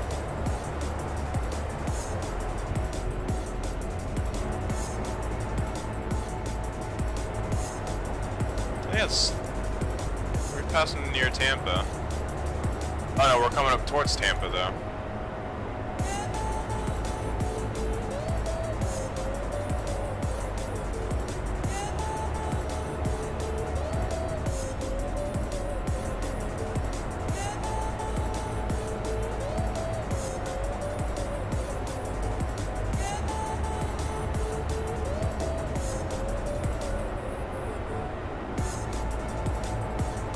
You want me to turn off for the water? So yeah, you know the water looks very foggy down there. It looks very weird, and then yeah, like that. Let's see over here as well.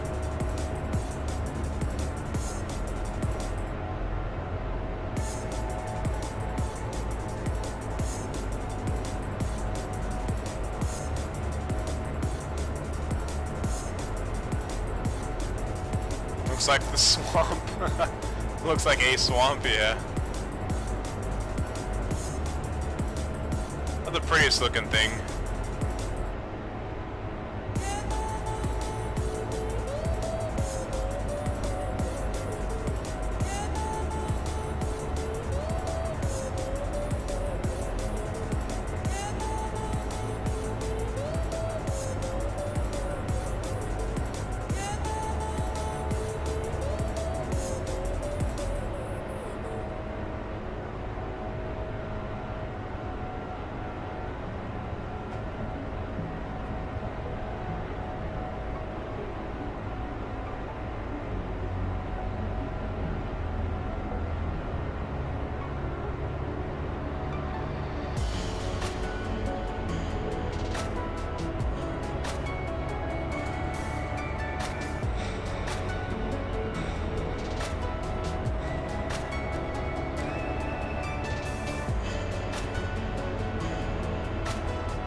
Swamp Kappa.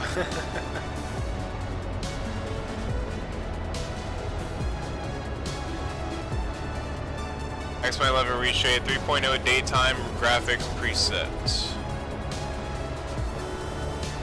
Yeah, this one doesn't look too bad. I think I actually had this one. I believe this is one of them. I believe this is one of them that I had. From one of the settings I had. It looks pretty familiar, but yeah, it's also nice and clean.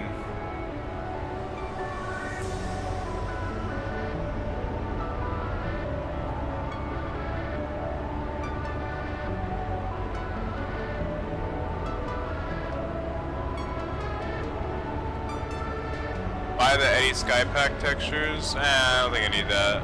I'm okay with the sky textures I have now.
And the best reshape preset ever though is called tweaking and finding your own that's better. Yeah. I would do that, but I just didn't. I just couldn't go through and do all that stuff. It's not really my thing. I just look for good presets that I like, and I just, yeah, mess with my own.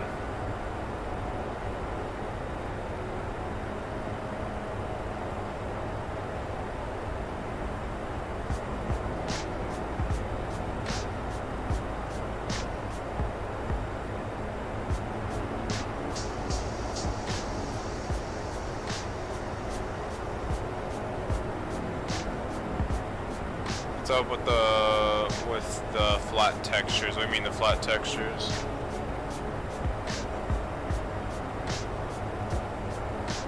Flat textures? You mean like the colors here and stuff? I don't know.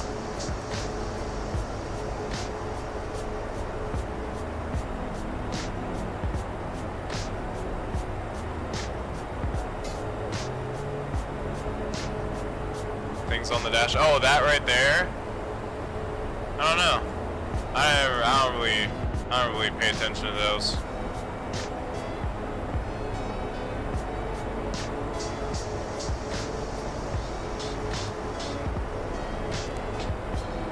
So we still have a good amount of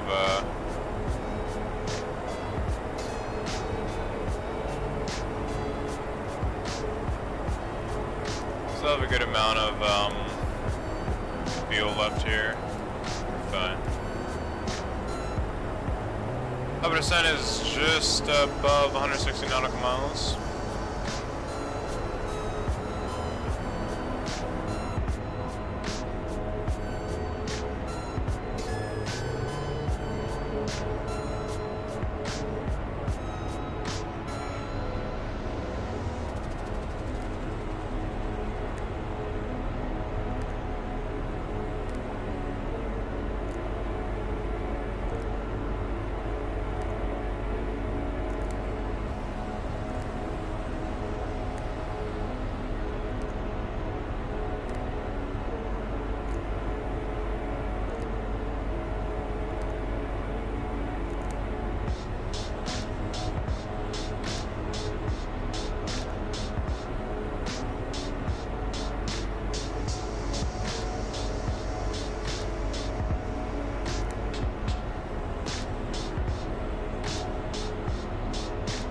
I actually do want to see check out the features of the A330. See what things they added to it. Compatible with ground handling deluxe. New MCD menu functions. You can operate with ground handling doors, landing tows. Pretty cool. Operate settings via MCD menu. Separate ground handling option. MCD menu handling. MCD movable widgets. Click on 3D MCDU. Use the command JD FMGS. Okay. ND non-movable widget. Click on ND. Save co-routes. Flight plan. Don't care about that. Takeoff with heading preset. ND and MCDU indication and functions reworked. Follow speed constraints. That's wow. That's actually I never even noticed that. Add instant flight plan generator. That's actually pretty cool. Added an instant flight plan generator. That's pretty awesome.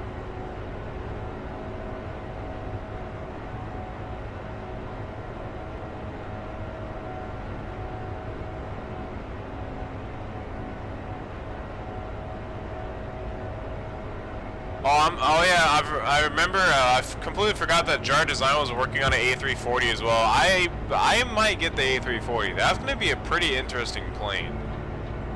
The A340 is going to be a very, very interesting plane.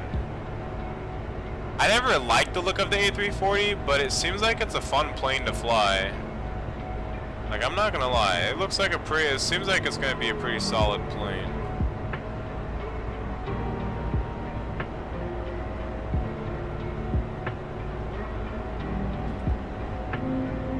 And I hope he comes out with photos soon or something. That'd be pretty awesome.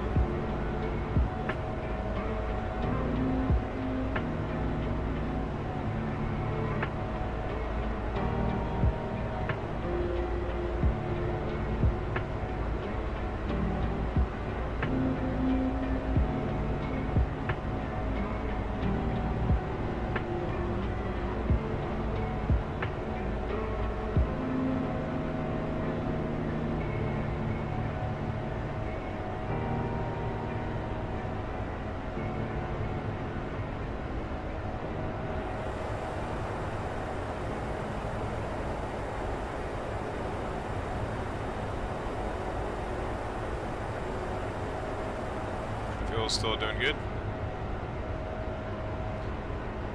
Yeah, I don't think Jar Design posted anything about the A340. Oh wait, he did. There's already images of the model of the 3D cockpit.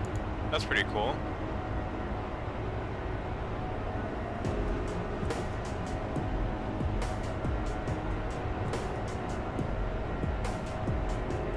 Wow. Indeed, there are pictures out there of it.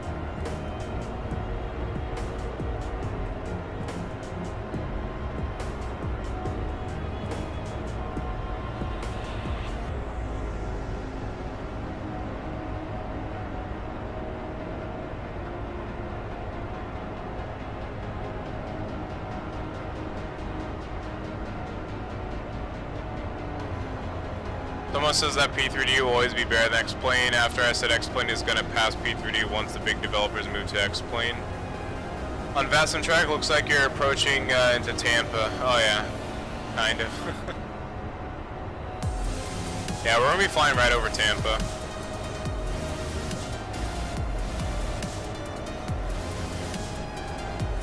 Yeah, once the developers from FSX or P3D come over, that'd be pretty awesome. And there's already, I mean, obviously there's already talks about developers from P3D and FSX coming over, mainly from P3D. I shouldn't really say FSX anymore, but P3D. We got Tampa coming up off our nose up here.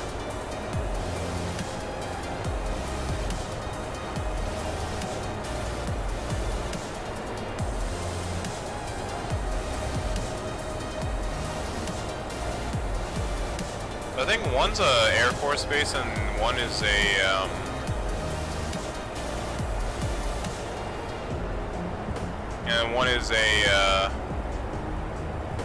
well, Tampa.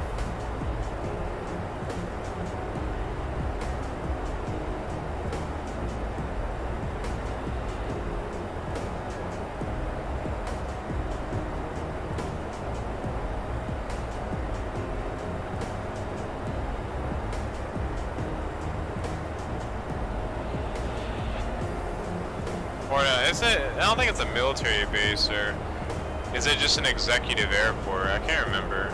I don't know. I'm not very familiar with the area, but I know there's 2 airports down here.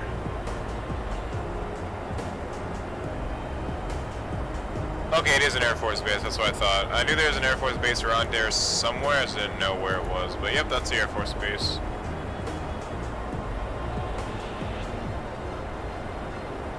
They actually do have scenery for Tampa as well. We just never really fly there that much. You can't really see it from up here, but oh no, we don't have scenery for Tampa. It's just the crappy looking Tampa default.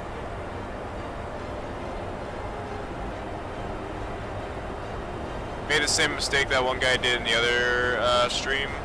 What?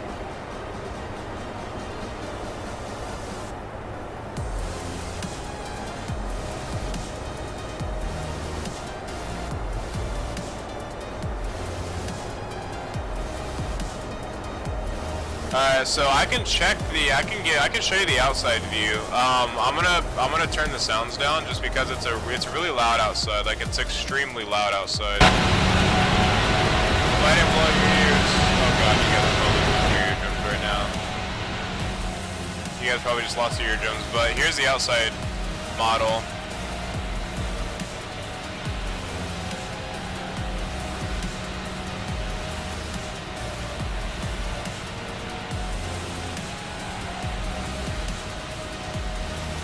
Yeah, that's pretty much it.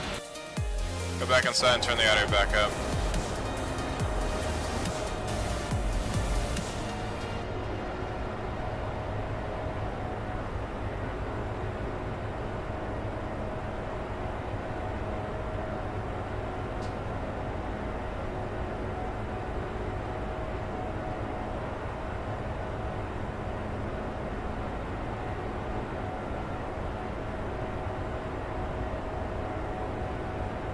Take that back, might buy the 747, then the MD-11, unless the MD-11 gets another update soon. Not far from Miami, yep. We are just now crossing over Tampa. Doesn't look too bad. Yeah, the SSG 747's pretty good. It's not bad at all. There's a few bugs with it, but now I haven't encountered really anything major. I mean, I think we only encountered one slight thing, and I can't remember what that was, to be honest. I can't remember what it was, but yeah, it's a pretty solid plane. I enjoy it. Especially now that I got an update on the 23rd, so it's a few weeks ago. It's pretty nice. Actually, it was just a week ago.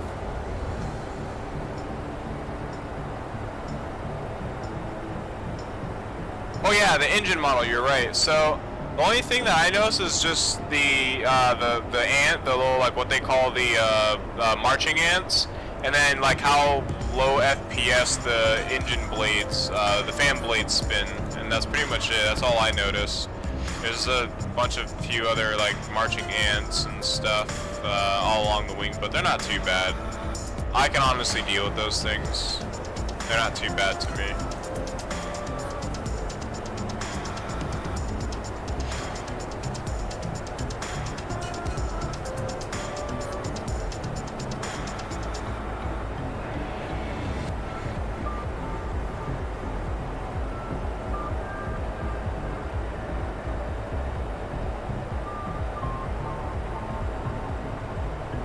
Okay, so I'm gonna start getting the ILS information for the airport, so let's go ahead and get all that stuff.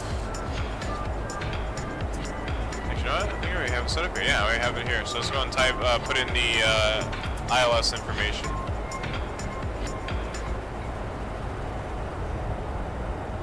If it's not already in here.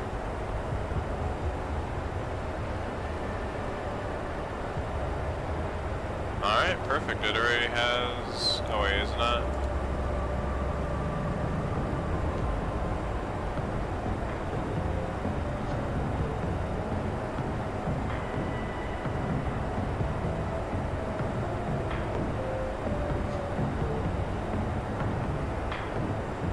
Valid entry, what?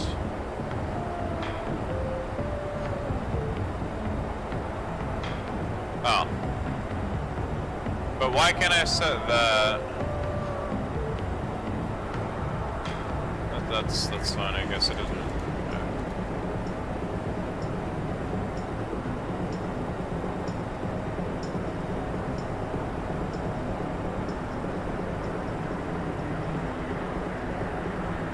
Ah. Problem solved.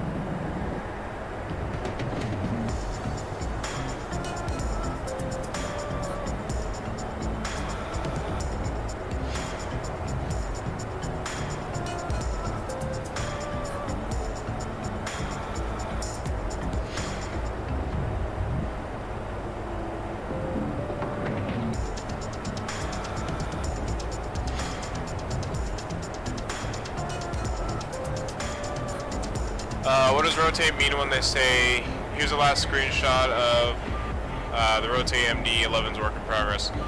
It could be the latest, like the last screenshot from the last thing or whatever, or it's probably their last screenshot until they're released, so probably gonna come out soon? I don't know.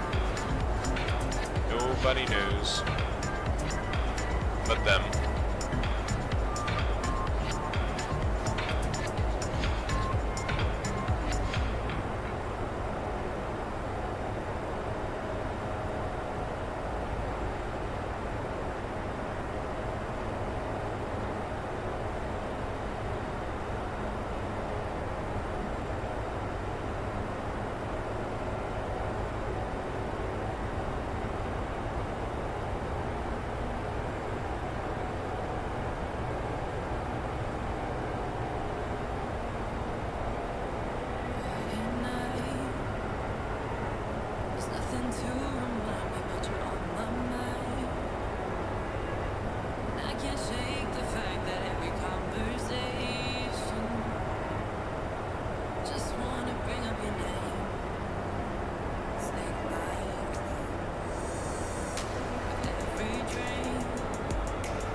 That's a cool little neighborhood, or big neighborhood.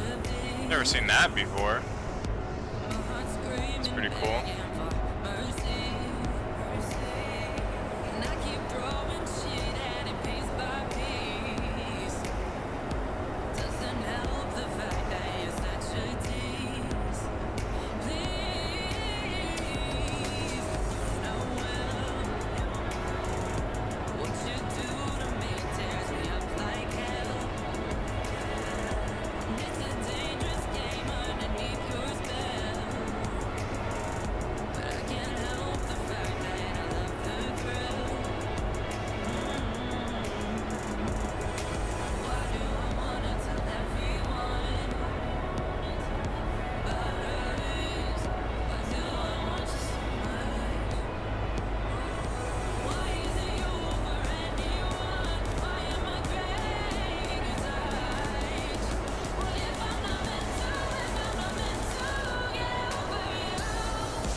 Alright.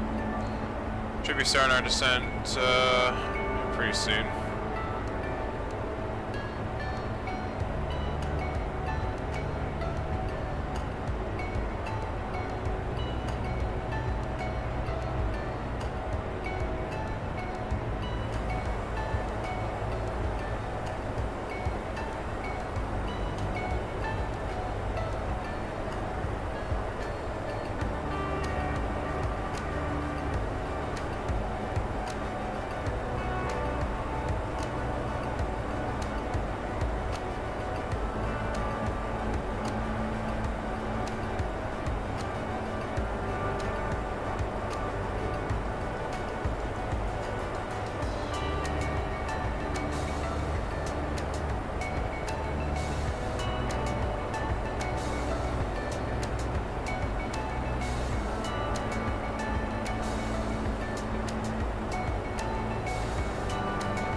Mr. X is also coming out with a new LAX scenery, but it's going to be payware. It's going to be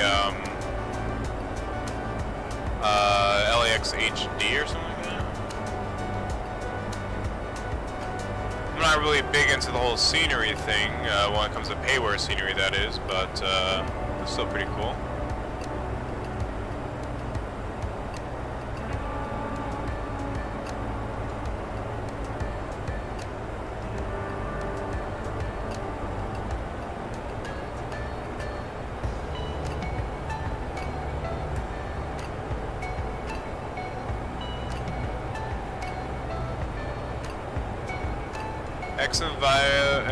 X-Enviro on Terramax. Welcome to Winter Wonderland. Alright, here goes the plane descending.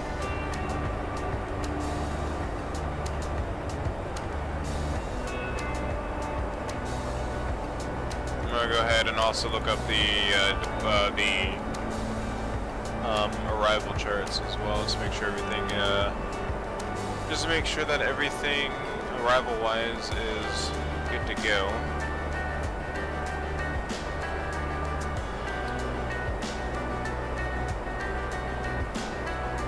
Now you wouldn't buy Flight Factor A320 for 90 bucks? What? Yeah, I wouldn't buy Flight Factor for 90 bucks.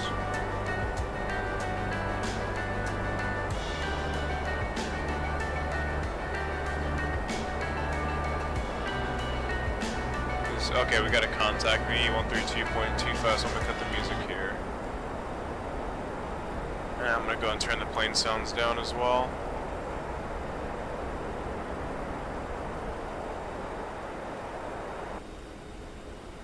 Okay, that makes sound, okay, that makes hearing a hell of a lot easier. Okay, what was contact me, 132.25.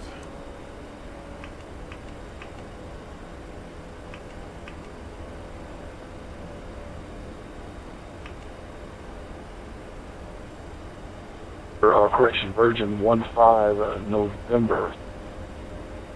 Letter contact 48 miles east of the Elder intersection, cross Bairn at and maintain 8,000. Land altimeter 3007. Cross Bairn at 8,000, maintain 8,000, and Orlando altimeter will be 3007. Virgin 15 November.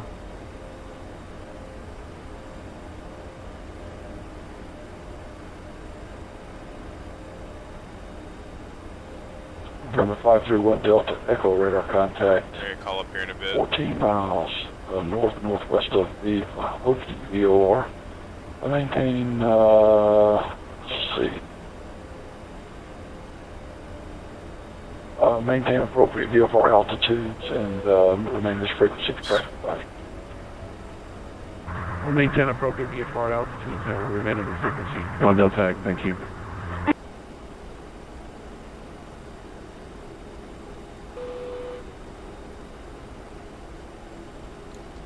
Delta 1998, descend to maintain 8,000. Leading 16 for 8,000 Delta 1998.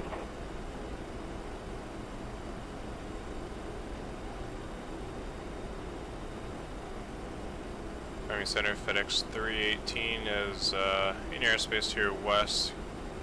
Going direct deeds, passing through 27,000, descending by the Scott 4 arrival. FedEx 318 Heavy, 9 Center, Squawk 4503, 45. Squawking 4503, FedEx 318.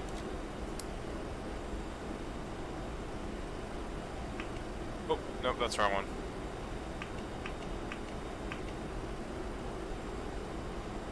Can I not press the ident button? Army Center, dudes. Afternoon, American 156, 360 inbound. American 156, Miami Center, good afternoon to you.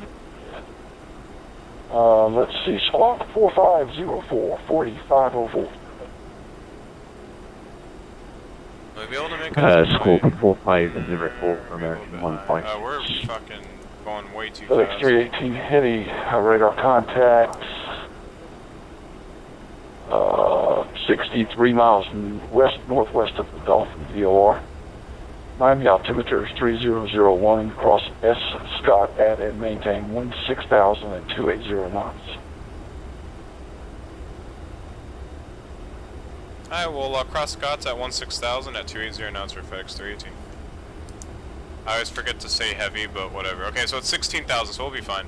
Miami Center, November 531 Delta Echo. 531 Delta Echo, Miami Center, go ahead. So we're probably going to be landing to the west now. Give us safe side, can you give us a flight calling down to Tampa? 531 Delta Echo, yes sir, you are under flight follow at this point. Alright, thank you very much. Echo 156, radar contact, 127 miles east-northeast of the Melbourne VOR. Cross Millsy intersection at and maintain 3,000 and 280 knots, Miami altimeter 3001.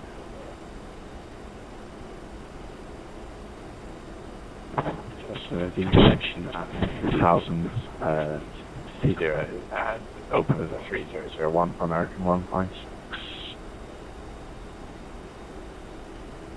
Southwest 1120 Miami Center. Southwest 1120 Miami Center, go ahead. Will descent 10,000 Momo be at our discretion? Southwest 1120, that is affirmative. This is at pilot's discretion to cross Momo at and maintain 10,000. 10-4, Center, thank you. Okay, so somebody 26 left for landing west. Is there an ATIS online in Miami right now? No, there's not.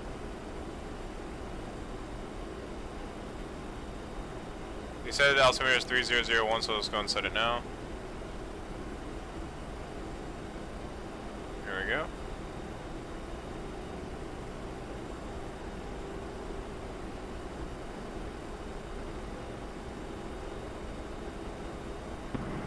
And the subject is after the emergency zone actually which is flight level 400.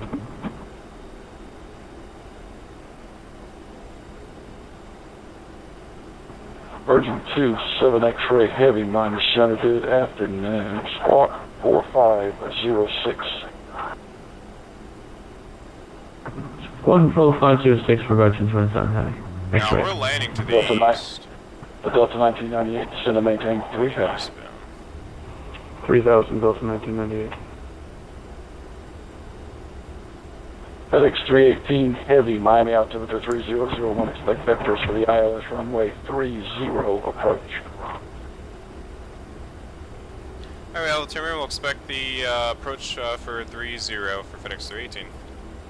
Alright, I guess we're going 30 then. And Delta 1998 expect ILS 30. Yeah, we're expecting ILS 30 Delta 1998, thanks. Virgin 27 X-ray radar contact.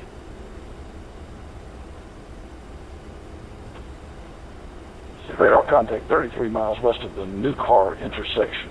Cross Bayern at and maintain 8,000 and 250 Alright, knots. so Orlando we're gonna altimeter retune that in. 3007. So we're gonna go nav. It's not 8,000 speed. We've been 250 enough for Virgin 27. Virgin 27 minus center. Sorry, I'm sorry. I looked at your flight plan correctly there. You're going to, is your measure in San Francisco International? Just happened. I really hope I have. Oh my god, stand by. Yeah, Virgin 26 X-ray. You popped up there behind the other Virgin. I figured you were following him to Orlando, and I said that as a, there you go. Okay, you got it in there now. That's correct. Okay, so cross Baronet and maintain 8,250 knots. I'm really tired and I do apologize. So the 8,000 feet and 250 knots for 27 X-ray. Sorry. Yeah, no problem. FedEx 318 heavy descend and maintain 8,000. Then I maintain 8,000 FedEx 318.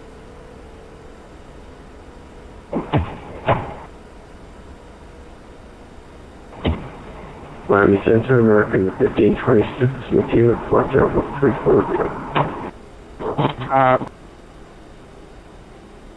start slowing this puppy down. American 1526, Miami Center, good afternoon. Squawk 4507, 4507. Oh, right there is that approach.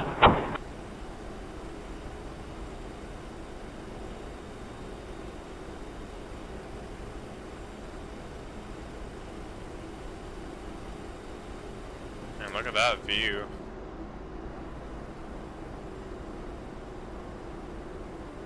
Would you want to go swimming in these swamps and stuff? You'd probably get eaten by a damn alligator or something, or a damn snake.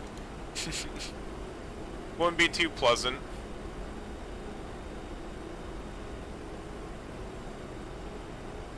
American 1526.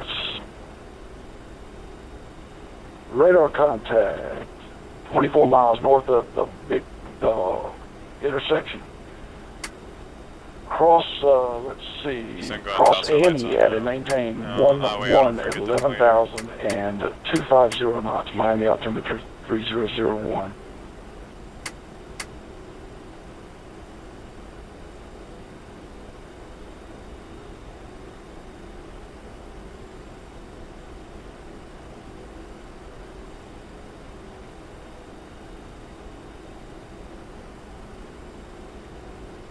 Go on heading mode. Cross 38 knots. My gosh. And wing view here would be so good. I know, but I can't stay in the wing view for too long.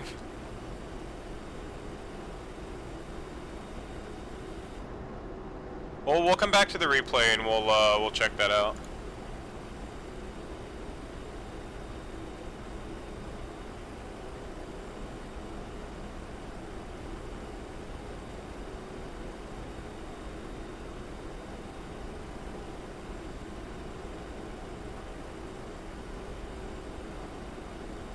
Miami there. We're landing on this runway here, so we're coming in from that runway. This is going to be our landing runway.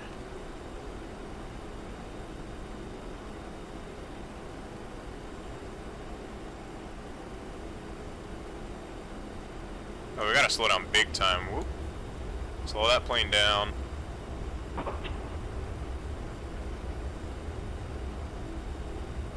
Slow her down, slow her down. So we could go flaps 1 right now. You should host Cat Strader after this. Nah, man, he's a big streamer. He's doing fine on his own. I like Cat Strader, but gotta help the guys at my level. Delta 1998 to Venus return. Go flaps 1 Delta here. 1998 standby.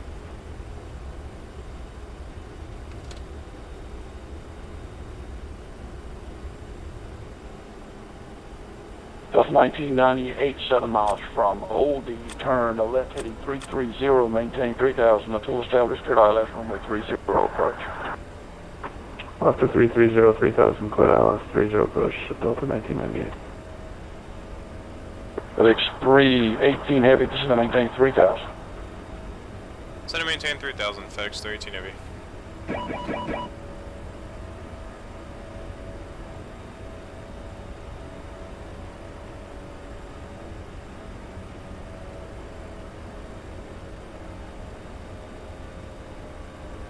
Host Mamba? Yeah, that's what I'm gonna do. I'm gonna host Mamba because he's streaming and he's hosted me numerous times, so I'm gonna be hosting him after this. Do we have scenery for there? Okay, I think, yeah, we do. It's not the best looking though.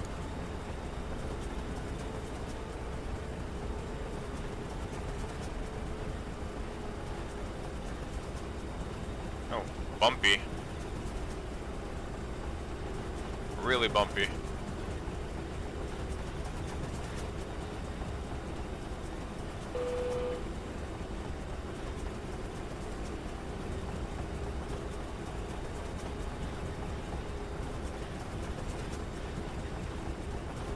Hey.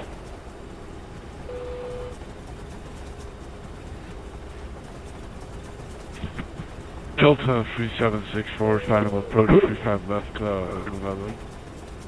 The hell is this? It's like spazzing out here. What the hell? What is that all the way over there? Delta 3650. Delta 3764 minus center, sir. I apologize. Frequency change approved. You're going into Orlando there. Did that fix it? No? Can you say again for Delta? That's probably because there's a disco there. Delta 3764. Have a good landing in Orlando. The altimeter 3007, wind 360 at 9. Frequency change That'll approved. probably do it right there. There we go. Frequency change approved for Delta 3764. Thank you, and have a good. Yeah, it's bumpy. Those ailerons are working. They are working.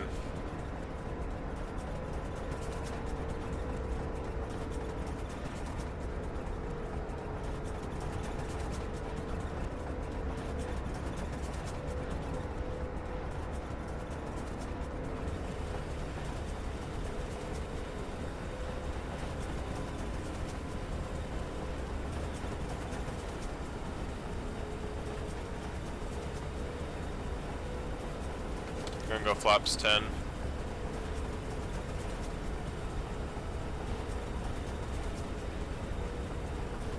American 156. We Alpha were 70, going what's to up? Welcome to request stream. going to How hold is at SSG overall? Hilly. It's actually pretty good. We're actually gonna judge it on the landing here. I haven't landed with the new update yet, so we'll see. Just a disclaimer to you guys. It's been months since I've flown this plane, so American my landings are probably gonna be 1526. terrible. Say again. Just saying. My landing skills on this 7.4 is So probably gonna be American absolute 156 trash. or American 1526. Just call Miami Center, please. Yes, American 156. There's that traffic there. Our left wing, Delta. American 156, you're supposed to be squawking 4504 and say your request again, please.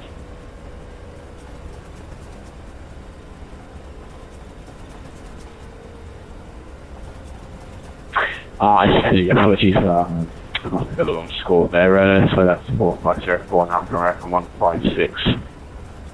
Delta 1998, wind 30 at 7, runway 30, clear to land. Line 30, that's 1998. And American 156 heavies, repeat your request, something about a hold. Alright, we have the localizer and the glide slope getting set up here. Can you see that from American 156? Okay, okay, does Very this thing 156, auto arm so for disregard. us? I hope the speed brake auto arms for us. I really hope it does. Pretty sure it Okay, for American does, 156. right? Does that arm it? I don't know how you arm the speed brake. Oh, it says speed brake armed, okay. Okay, so it's already armed for us, good.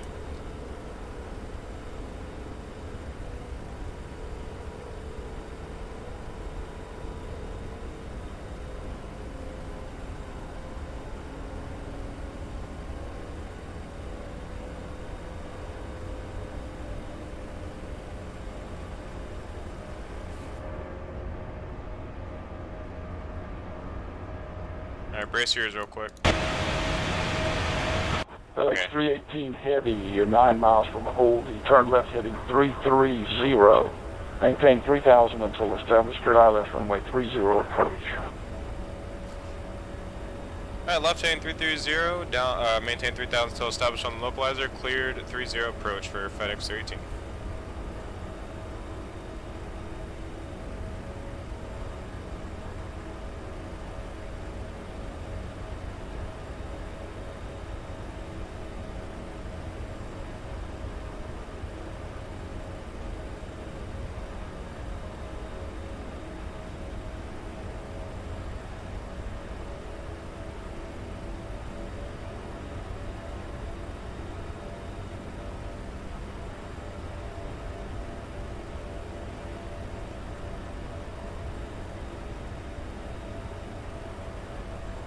Alright, boys and girls, here we go.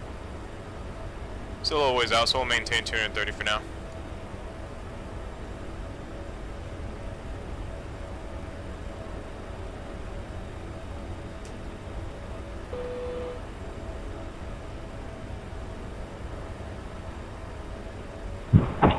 Miami Center, American 1526 1523. American 1526, you can cross, you can descend at pilot's discretion. Okay, affirmative, thank you. American correction, Delta 1998, welcome to Miami. Take your first available left and taxi to parking via Papa. Okay, right turn on top of the ramp, Delta 1998. Okay.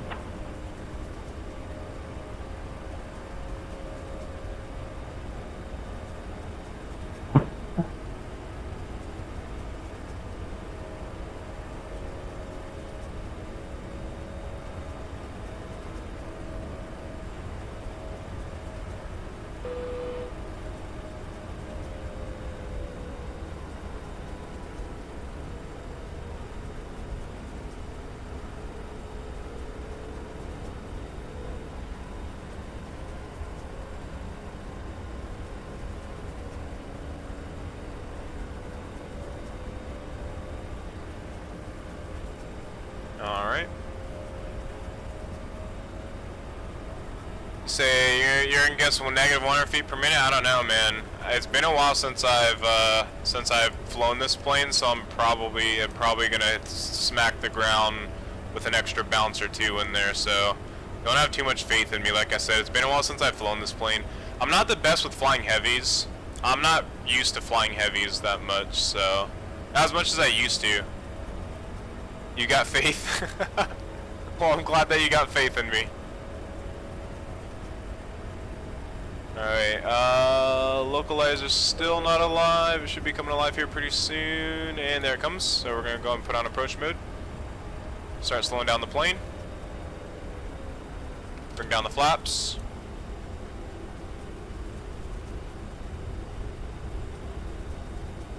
Now see, okay, so one of the things I noticed with this plane in the past is it also used to overshoot the localizer, so let's see if that is changed at all. Oh, it looks pretty good. And my aim like a is perfect version alignment. Twin Awesome, X-ray. so it's a Just to good confirm, alignment. do you want this to be 8,000 grains or just the 10,000 hour discretion? Oh yeah, that was a good alignment. 8,000 at your discretion, Perfect. but I want you to cross Baron at and maintain 8,000.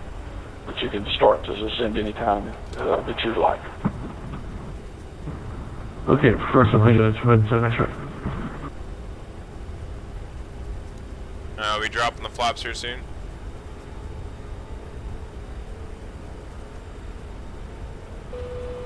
FedEx 318 heavy wind 330 at 7, runway 30 clear to land. Runway 30 clear to land, FedEx 318. So what URP is URP is just a preset for reshade. That's what it is. That's all that it is. It's just a special preset.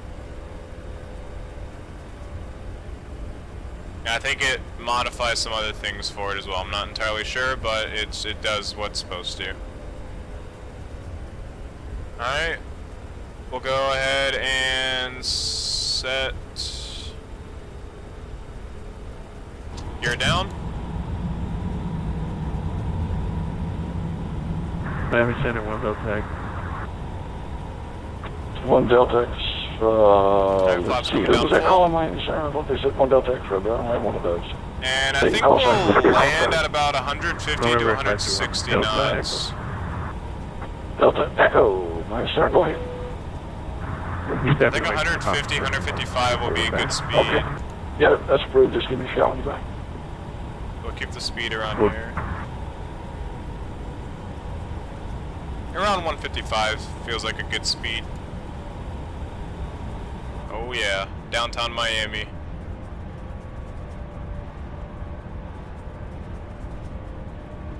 Alright guys, be ready for probably the worst heavy landing you'll ever see, or probably the best landing, or the decent landing.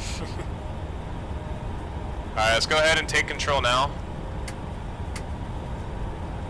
We'll take control of everything, throttles and all.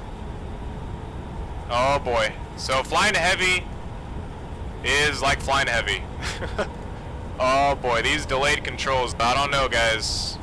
We're gonna have some difficulties flying this one. It's been a while since I've flown a proper heavy. So fingers crossed, wish me luck. Because this is honestly kind of hard to control, I'm not gonna lie.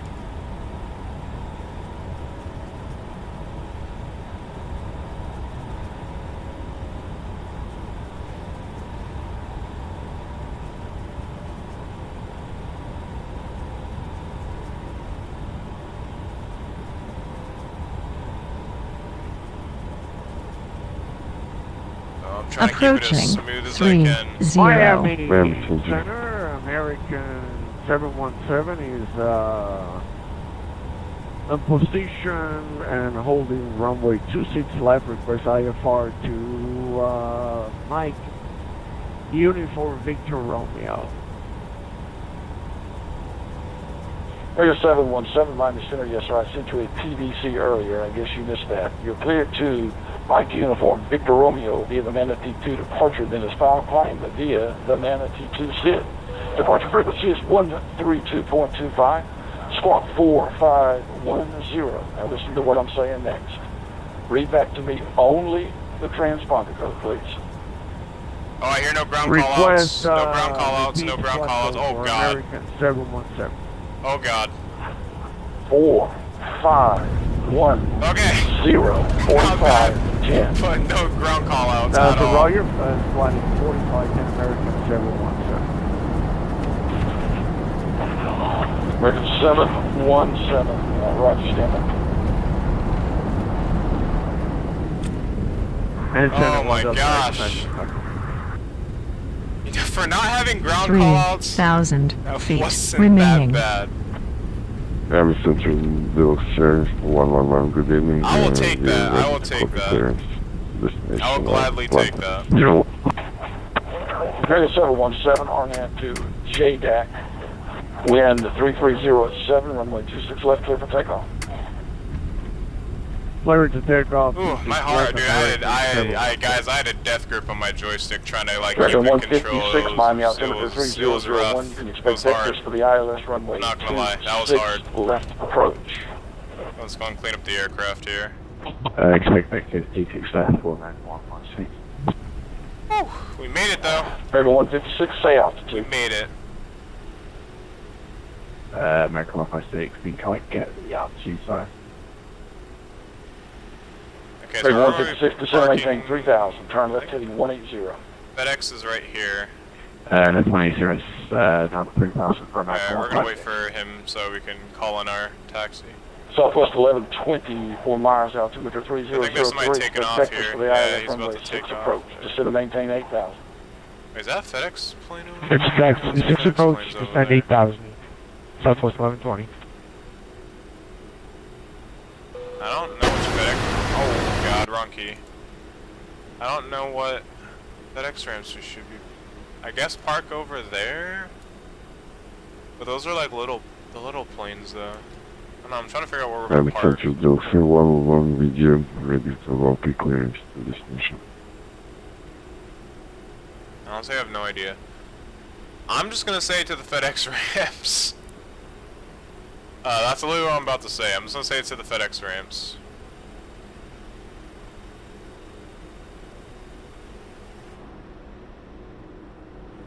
We haven't gotten anything.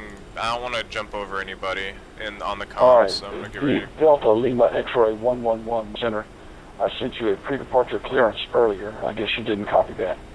You're cleared to Atlanta Hartsfield Jackson International Airport via the Headley 2 departure Venice file. Climb via the Headley 2 SID.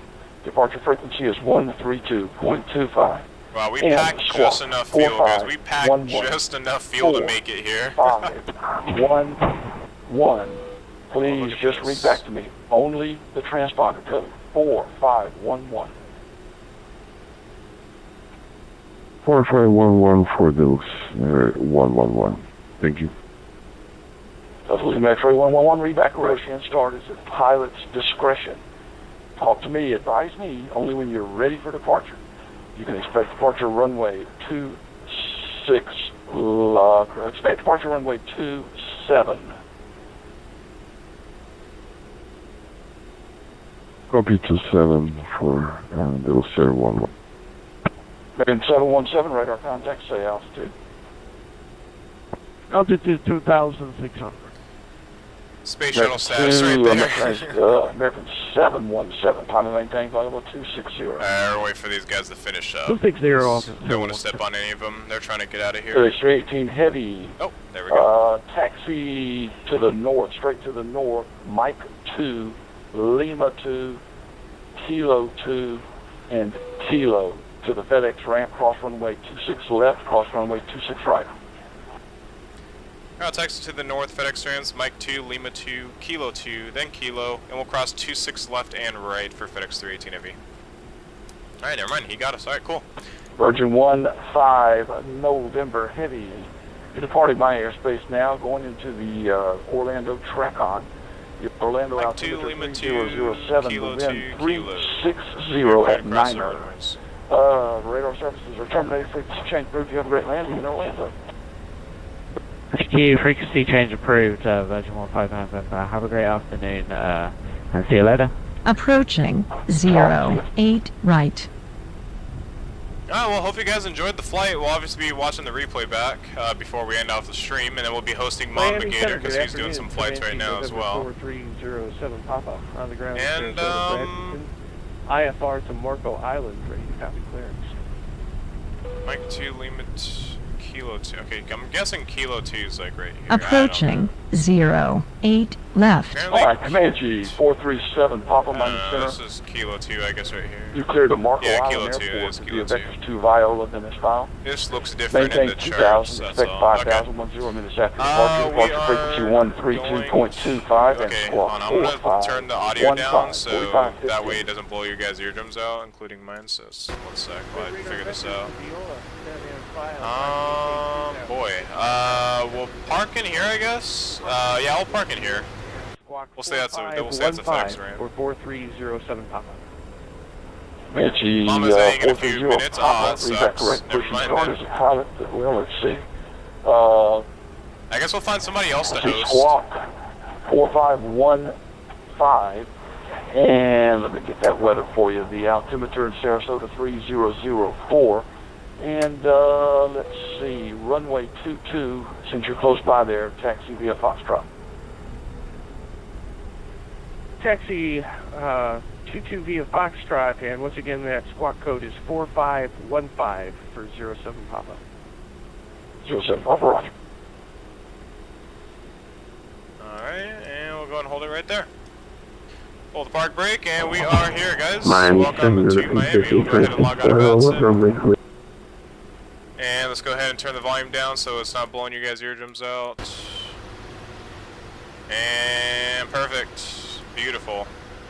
Got this entire slot to ourselves. Because we're a humongous 747-800. Alright. So that's going to be the like for tonight. We're going to watch the replay back, and we'll see how good. The landing wasn't the prettiest landing, but it wasn't the hardest. It wasn't the worst landing, I guess. Like I said, don't have too much faith in me with these heavies because it's been months, and I don't even remember the last time I flew this plane. It was a long, long time ago. Very long time ago. Sadly, the wing flex doesn't work in replay mode.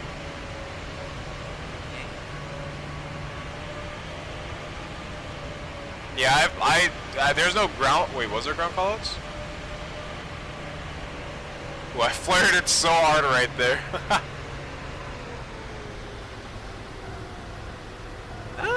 That wasn't too bad. Yeah, there was no ground callouts at all. No ground callouts. Maybe now? 100. Oh, that's the ground callouts right there. So I think it's this. I think it's the interior, the exterior sounds. 50, 40, 30. Oh my! I flared at 50 because I thought I was gonna like smack the ground because I didn't have any ground callouts. All right, we'll watch it this time. All right, I just see it somewhere. Yeah. So do I need a reshade installed for URP? It says on the website. I think it is required. It should be required because I have to run it because it is a reshade thing. So yeah, you do have to do it or use it. They have a tutorial on their website more about it. Honestly, don't even remember. It's been a while since I've installed it. Wow, the gears are really glitchy in replay mode. All right, we're gonna watch from a few wing views here.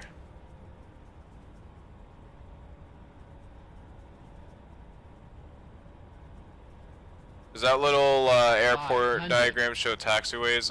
It does, but it doesn't show the numbers or anything like that. It doesn't show the 400. It doesn't show the. Let me turn the audio back. It doesn't show the taxiways letters and numbers. You'll have to use charts for that. 300. Okay, it's a little loud. Let's turn that down a little bit. 200. Well, at least I know for future reference for when I'm flying this plane again. 100. I like how the fan blades are just stuck. They just don't even move. 30. Ooh, that was a terrible flare. 20. 10. Not bad though, not bad.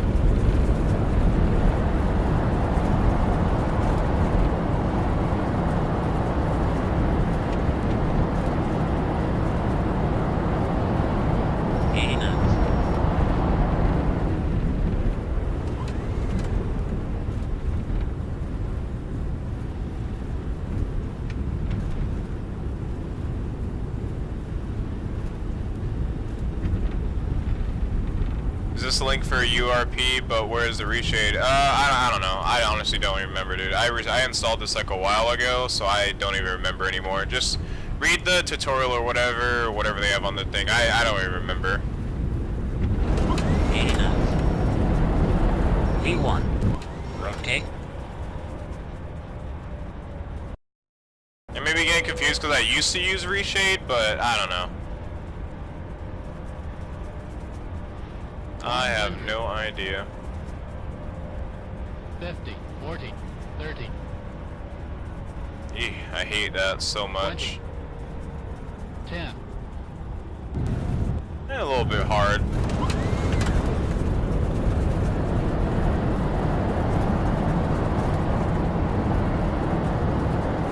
You know, it's me want to rotate on landing.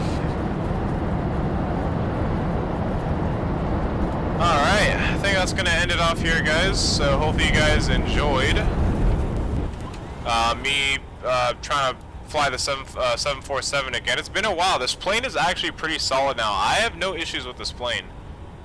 Fingers crossed, but I've encountered no issues from this stream.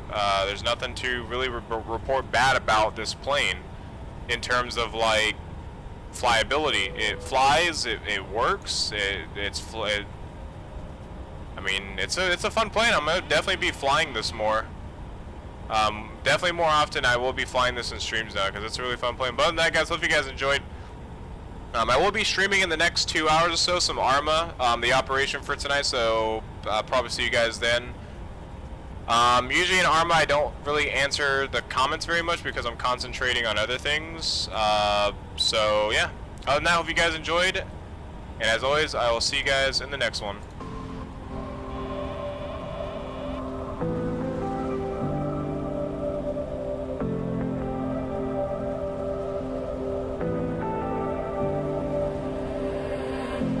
I was so sure of our love.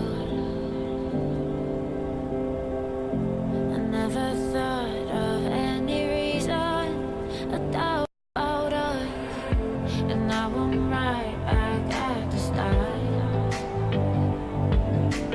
Halfway through a bottle, baby, and nothing to know. I thought that I could keep it low. Take it easy, take it slow. We ended up just like before, so take it easy, take it easy. I thought that I could keep it low. Take it easy, take it slow. We ended up just like before, so take it easy.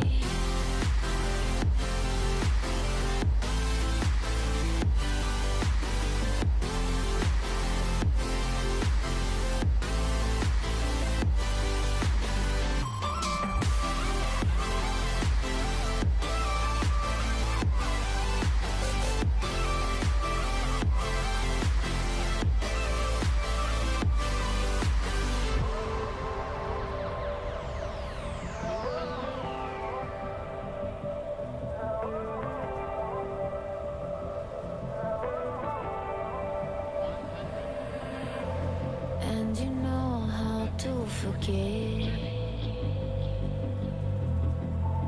all the wrongs and every reason why we've changed. And there's a storm inside my head. It's getting me in trouble, baby.